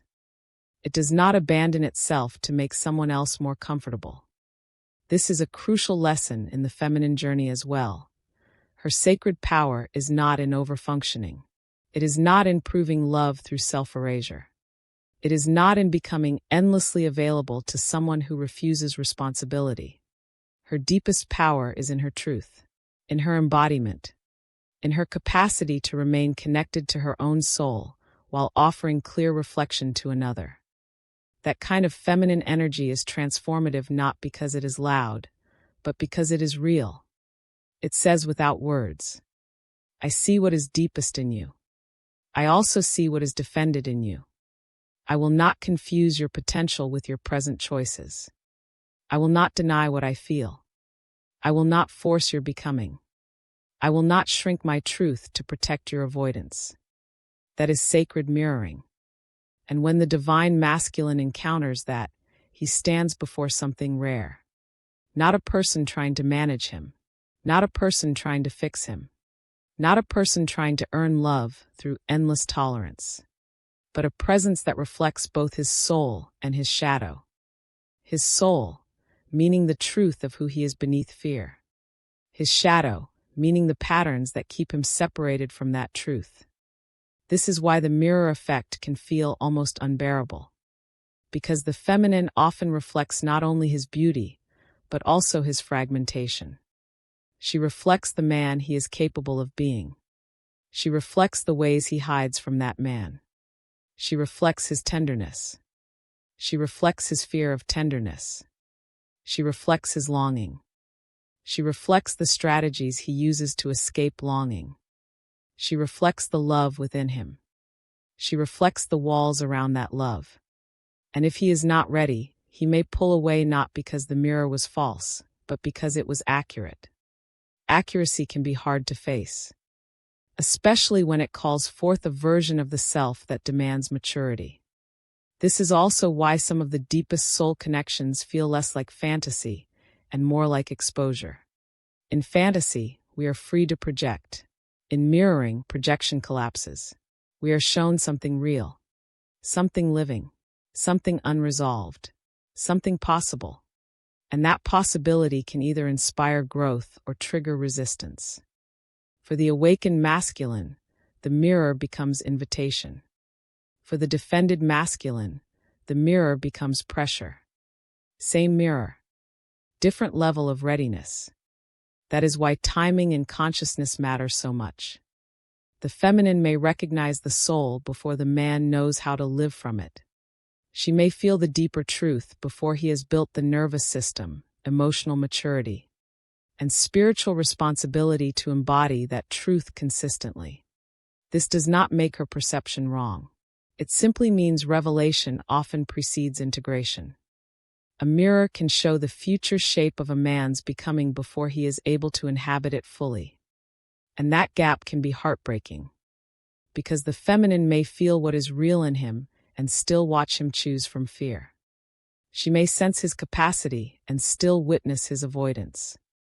She may know he is affected and still receive silence. She may see his soul and still encounter his defenses. This is why discernment is essential. To mirror someone truly is not to deny what they are doing in the present. It is to hold both truths at once. Yes, there is depth in him. Yes, there is fear in him. Yes, something sacred may be moving. Yes, he may still be unavailable. Yes, he may be awakening.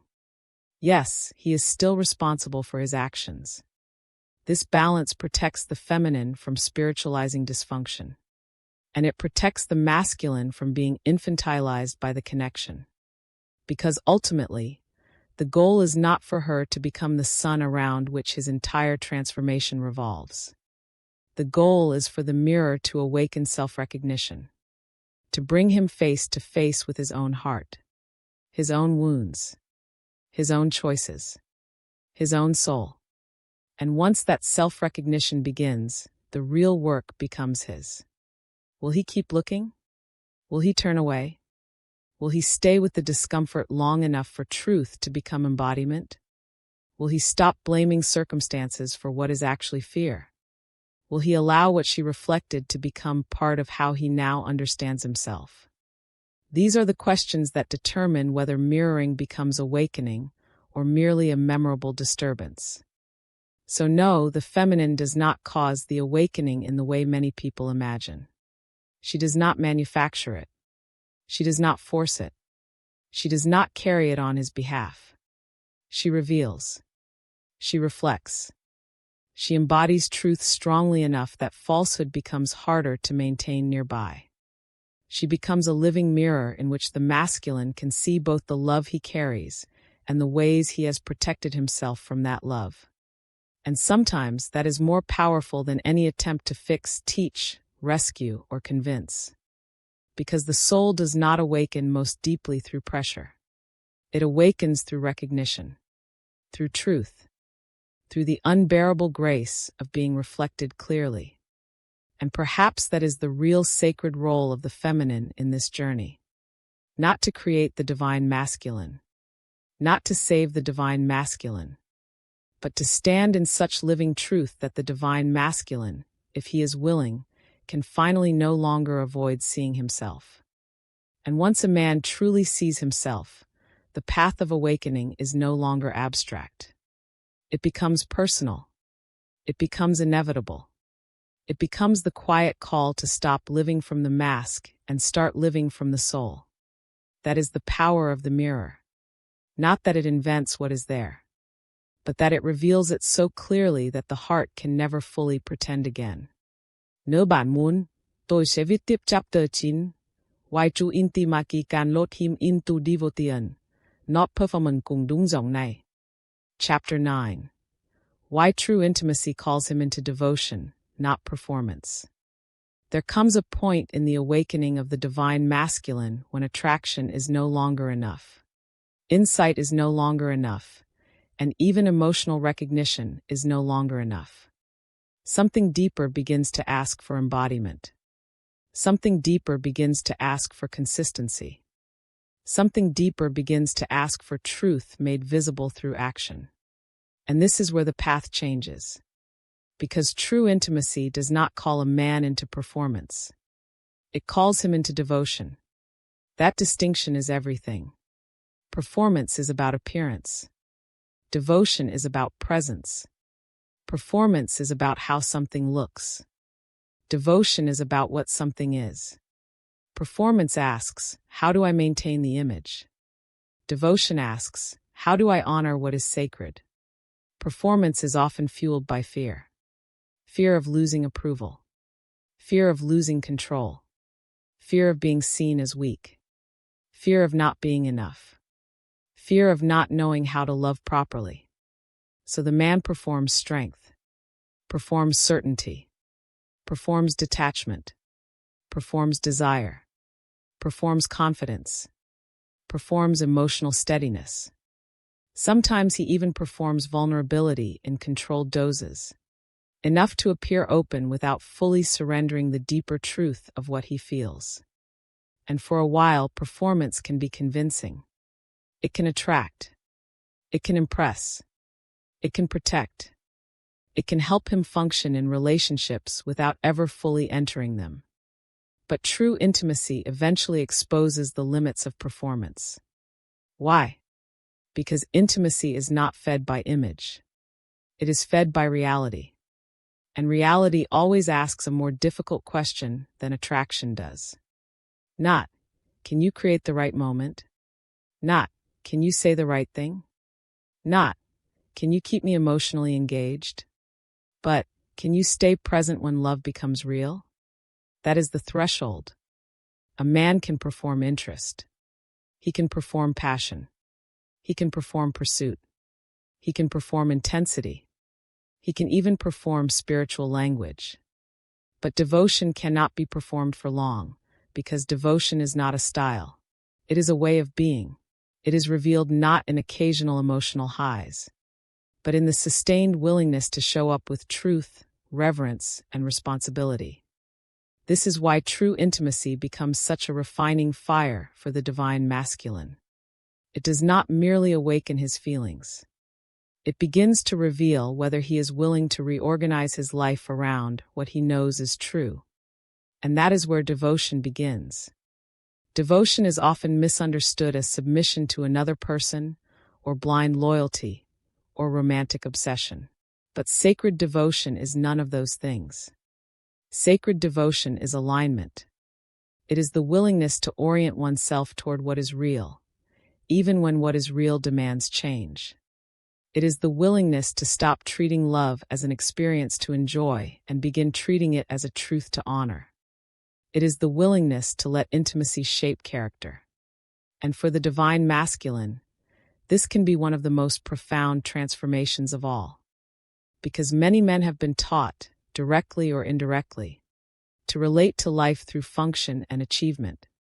Be strong, be competent, be useful, be admirable, be in control, be desired, be respected, be the one who can handle things. In that framework, love can easily become another arena of performance. Can I be the right man? Can I win this person? Can I maintain attraction? Can I avoid failure?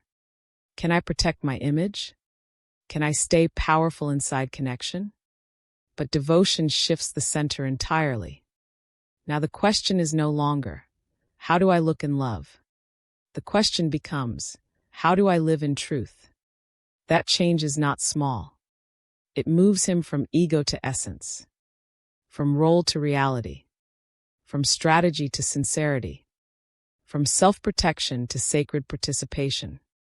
And this is why devotion often emerges only after the divine masculine has been deeply shaken by intimacy.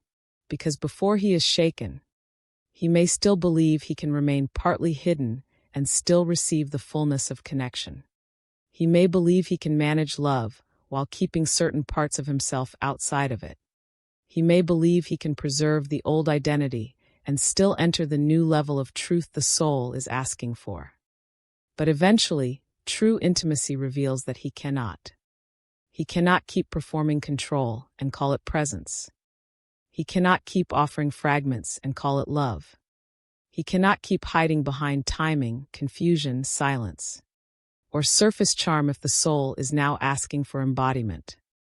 And the more he feels this, the more painful performance becomes.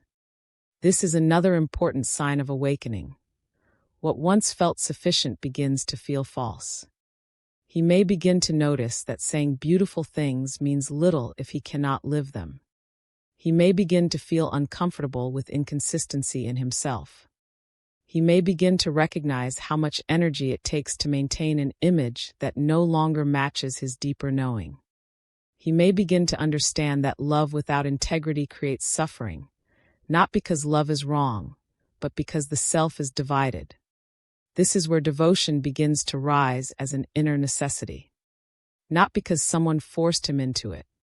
Not because he wants to impress the other person. But because something inside him can no longer tolerate the split between what he feels and how he lives. that split becomes unbearable. And once that happens, the divine masculine begins to change at the level of orientation. He is no longer only asking what he wants. He is asking what the moment requires of his soul. He is no longer only asking what feels good. He is asking what is honest. He is no longer only asking how to avoid pain. He is asking how to become congruent. This is the birth of sacred masculine devotion. Devotion does not mean perfection. It does not mean he never struggles again. It does not mean he never feels fear, hesitates, retreats, or faces inner conflict. It means that beneath all of that, he begins to belong to truth more than he belongs to avoidance. That is the real shift. He begins to belong to truth. And when a man belongs to truth, he starts making different choices. Not always instantly. Not always flawlessly. But inevitably. He becomes less interested in temporary emotional management and more interested in genuine integrity. He starts to sense that intimacy is not something to dip in and out of casually once the soul has been awakened. He begins to understand that what is sacred must be handled with care. That care is devotion. Devotion looks like honesty when dishonesty would be easier. It looks like staying present in difficult conversations instead of disappearing into silence. It looks like choosing emotional responsibility over emotional convenience. It looks like respecting the connection enough not to use ambiguity as a hiding place. It looks like letting love mature him instead of merely stimulate him. It looks like understanding that if something has touched the soul, it deserves more than performance. And this is why devotion is so much more powerful than pursuit. Pursuit can be impulsive. Devotion is grounded. Pursuit can be fueled by excitement. Devotion is sustained by reverence. Pursuit often wants the feeling. Devotion wants the truth. Pursuit says, I want to experience this. Devotion says, I want to honor this. This distinction matters deeply in the divine masculine journey, because many men know how to pursue before they know how to devote. Pursuit is active. It is directional. It can feel strong, confident, masculine in the conventional sense. But devotion requires something deeper than action. It requires inner bowing. Not bowing in weakness. Bowing in reverence. The recognition that something greater than the ego is present here, and it cannot be handled casually without cost. That kind of reverence changes a man. It humbles him. It softens him. It makes him more careful with words, more conscious with energy, more responsible with presence. Because now he understands that intimacy is not merely about whether he can feel deeply. It is about whether he can hold depth with honor. And that is where many awakenings either deepen or collapse. A man may feel love and still remain in performance for a while. He may say what sounds right. He may mean it in the moment. He may even believe he is being sincere. But if his life is still organized around protecting the ego rather than serving truth, the performance will eventually crack. Why? Because truth always asks for embodiment. And embodiment costs something. It may cost pride. It may cost the old identity. It may cost convenient excuses. It may cost relational patterns built on distance. It may cost the fantasy of remaining fully independent while also receiving soul-level closeness. It may cost the comfort of staying emotionally divided. This is why devotion is not just romantic sweetness. It is initiation. It initiates the divine masculine into a more mature relationship with love, selfhood, and responsibility. Before devotion, he may relate to love through reaction. After devotion begins, he starts relating to love through choice. Before devotion, he may ask, what am I feeling right now? After devotion, he begins asking, who am I becoming in relationship to what I feel? That is a far deeper question. And it changes the entire structure of intimacy. Because once a man begins to ask who he is becoming, He can no longer treat connection as entertainment for the ego. He can no longer reduce sacred intimacy to chemistry, fantasy, or intermittent closeness. He begins to understand that true love does not merely awaken desire. It summons character. It calls forth discipline, but a new kind of discipline. Not the discipline of emotional suppression. The discipline of emotional integrity. Not the discipline of hiding. The discipline of staying. Not the discipline of perfection. The discipline of truthfulness. This is the masculine at his most beautiful. Not because he is invulnerable, but because he is willing to let vulnerability refine him into deeper strength. Not because he never fears, but because fear no longer makes all his decisions. Not because he knows everything, but because he is willing to keep returning to what is real. That return is devotion. And perhaps the most important part of devotion is that it shifts love from a performance of value to an offering of presence. In performance, he tries to prove he is enough. In devotion, he stops proving and starts inhabiting.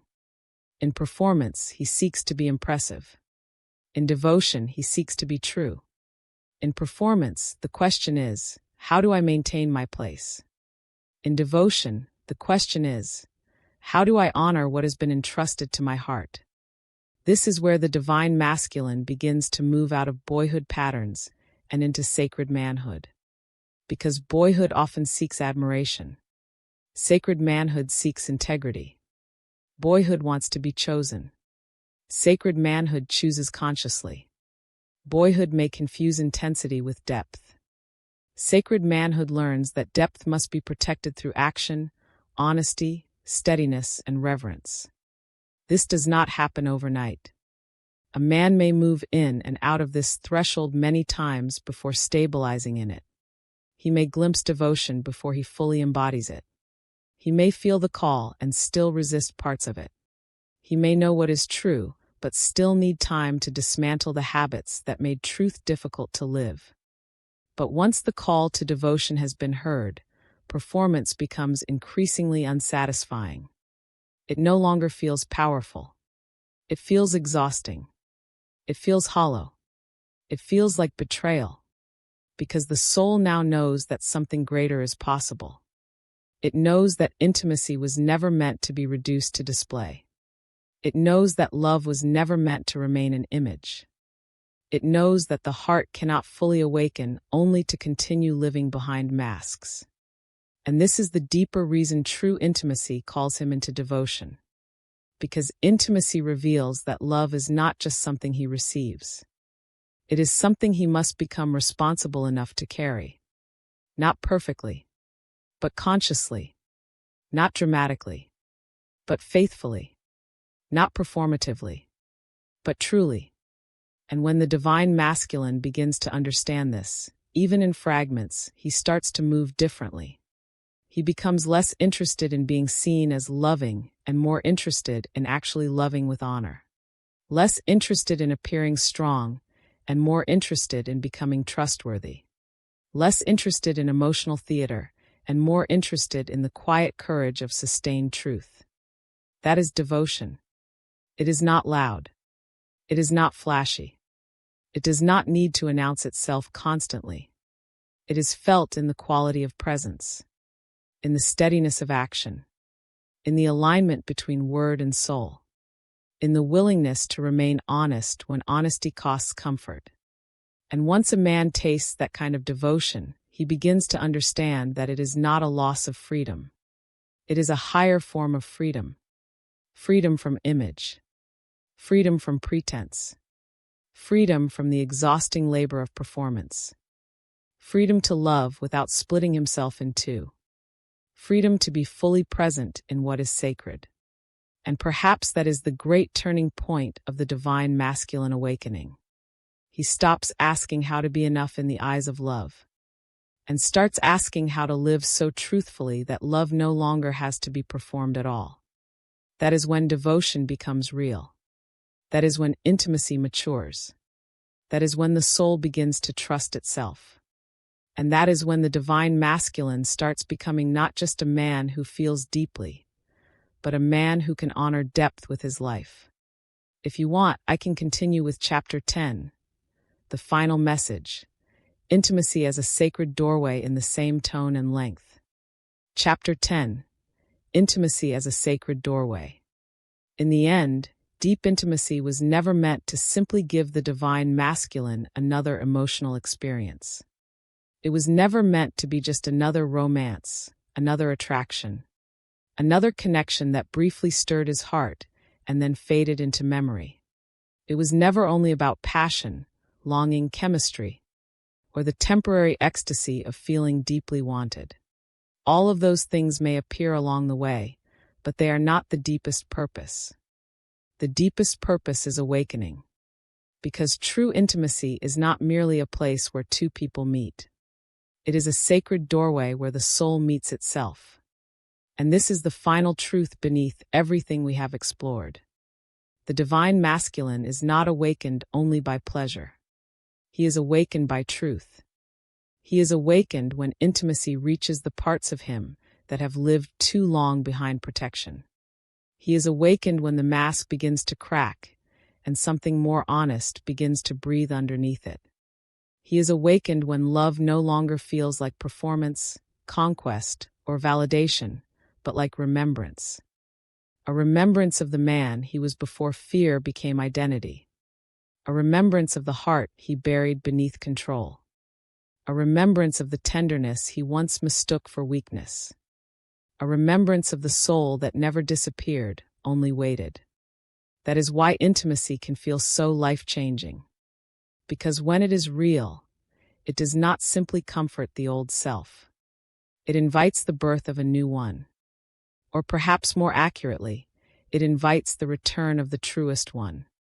This is why deep intimacy often arrives with both beauty and disruption. It does not come only to soothe. It also comes to reveal. It reveals where he is divided. It reveals where he is defended. It reveals where fear still speaks louder than love. It reveals where the ego still tries to control what the soul is asking him to surrender into. And for a time, that can feel painful. It can feel like confusion. It can feel like inner conflict. It can feel like running, silence, grief, longing, reflection, and the slow dismantling of identities that once felt necessary for survival. But none of that means the process is failing. Sometimes it means the process is finally real. Because sacred intimacy does not preserve illusion. It burns through it. It asks the divine masculine to stop living from the habits that kept him emotionally safe but spiritually asleep. It asks him to see that self-protection, while once necessary, can become the very barrier that keeps him from the love, truth, and aliveness he most deeply longs for. And this is why intimacy is a doorway, not a destination. A doorway asks to be entered. A doorway asks for courage. A doorway asks for movement from one state of being into another. It is not enough to stand near it and admire it. It is not enough to feel its presence and then retreat forever. At some point, the man must decide whether he will remain loyal to the armor or walk through the doorway into a more conscious life. That is the real initiation. Not simply feeling the connection, but allowing the connection to transform the self. Not simply recognizing love, but becoming capable of living in alignment with it. Not simply touching truth for a moment, but letting truth reorder the heart, the mind, the choices, the life. This is where the divine masculine journey becomes sacred. Because he is no longer only reacting to intimacy. He is being invited into embodiment, into responsibility, into emotional honesty, into spiritual maturity, into a masculinity no longer defined by distance, suppression, and control, but by grounded presence, clear truth, and devoted consciousness. He begins to understand that awakening is not about becoming softer in a performative sense. It is about becoming truer. It is about letting strength and tenderness exist in the same body. It is about no longer confusing numbness with peace. It is about no longer confusing emotional restraint with wisdom. It is about no longer confusing fear with practicality. It is about learning that the soul does not weaken a man. The soul makes him whole. And perhaps that is the deepest gift of sacred intimacy. It does not merely show him another person. It shows him the man he could become if he stopped abandoning the deepest parts of himself. It shows him the cost of living half awake. It shows him the beauty of living undivided. It shows him that love was never meant to reduce him. It was meant to reveal him. This is why some connections leave such a permanent mark. Not because they were perfect. Not because they were easy. Not because they immediately became everything the heart hoped for. But because they opened a door inside the soul that can never fully be closed again. Once he has been truly seen, truly felt, truly mirrored, truly awakened, something in him knows too much to return completely to sleep. He may delay. He may resist. He may struggle. He may grieve. He may wander through seasons of confusion. But the deeper call remains. The call to become honest. The call to become integrated. The call to stop hiding behind roles and return to essence. The call to stop performing and begin embodying. The call to meet love not as fantasy, but as sacred responsibility. And this is the hope at the center of the journey. That no moment of real intimacy is ever wasted. Even the painful parts. Even the unfinished parts. Even the parts that seem to break everything open. Because what sacred intimacy awakens does not disappear. It works in silence. It works in memory. It works in reflection. It works in longing. It works in the hidden chambers of the soul, where transformation often begins long before it becomes visible in the outer life. So if the divine masculine has been touched by something real, something soul deep, something undeniable, then the story is no longer only about whether he feels it. The story becomes what he will do with what he now knows. Will he keep choosing distance? Will he keep serving the identity built from fear? Will he keep calling avoidance wisdom? Or will he finally allow the love that awakened him to become the truth that reshapes him? That is the doorway. And every awakened soul, sooner or later, must choose whether to stand outside it or step through. If you are walking this journey, remember this. Real intimacy does not enter your life to humiliate you. It enters your life to uncover you. It does not come to destroy the divine masculine. It comes to free him from everything that made him believe he had to live unloved, unseen, and emotionally divided. The fear may be real. The resistance may be real. The wounds may be real. But the soul is real too. And the soul is always calling him toward truth, toward healing, toward wholeness, toward the version of himself that no longer needs armor to feel worthy of love. So trust the deeper process. Anything truly awakened by love cannot remain asleep forever. If this message spoke to your heart, leave a comment and share which part touched you most deeply. Have you ever witnessed deep intimacy awaken something profound in yourself or in someone you loved? Subscribe for more videos on divine masculine awakening, sacred intimacy, soul connection, and emotional healing. Thank you for spending this moment with me. If this message resonated with your soul, remember to subscribe and continue this journey with us here on Twin Flame Journey. And always remember, what is meant for your soul will always find its way back to you. Until next time, beautiful soul, trust the journey.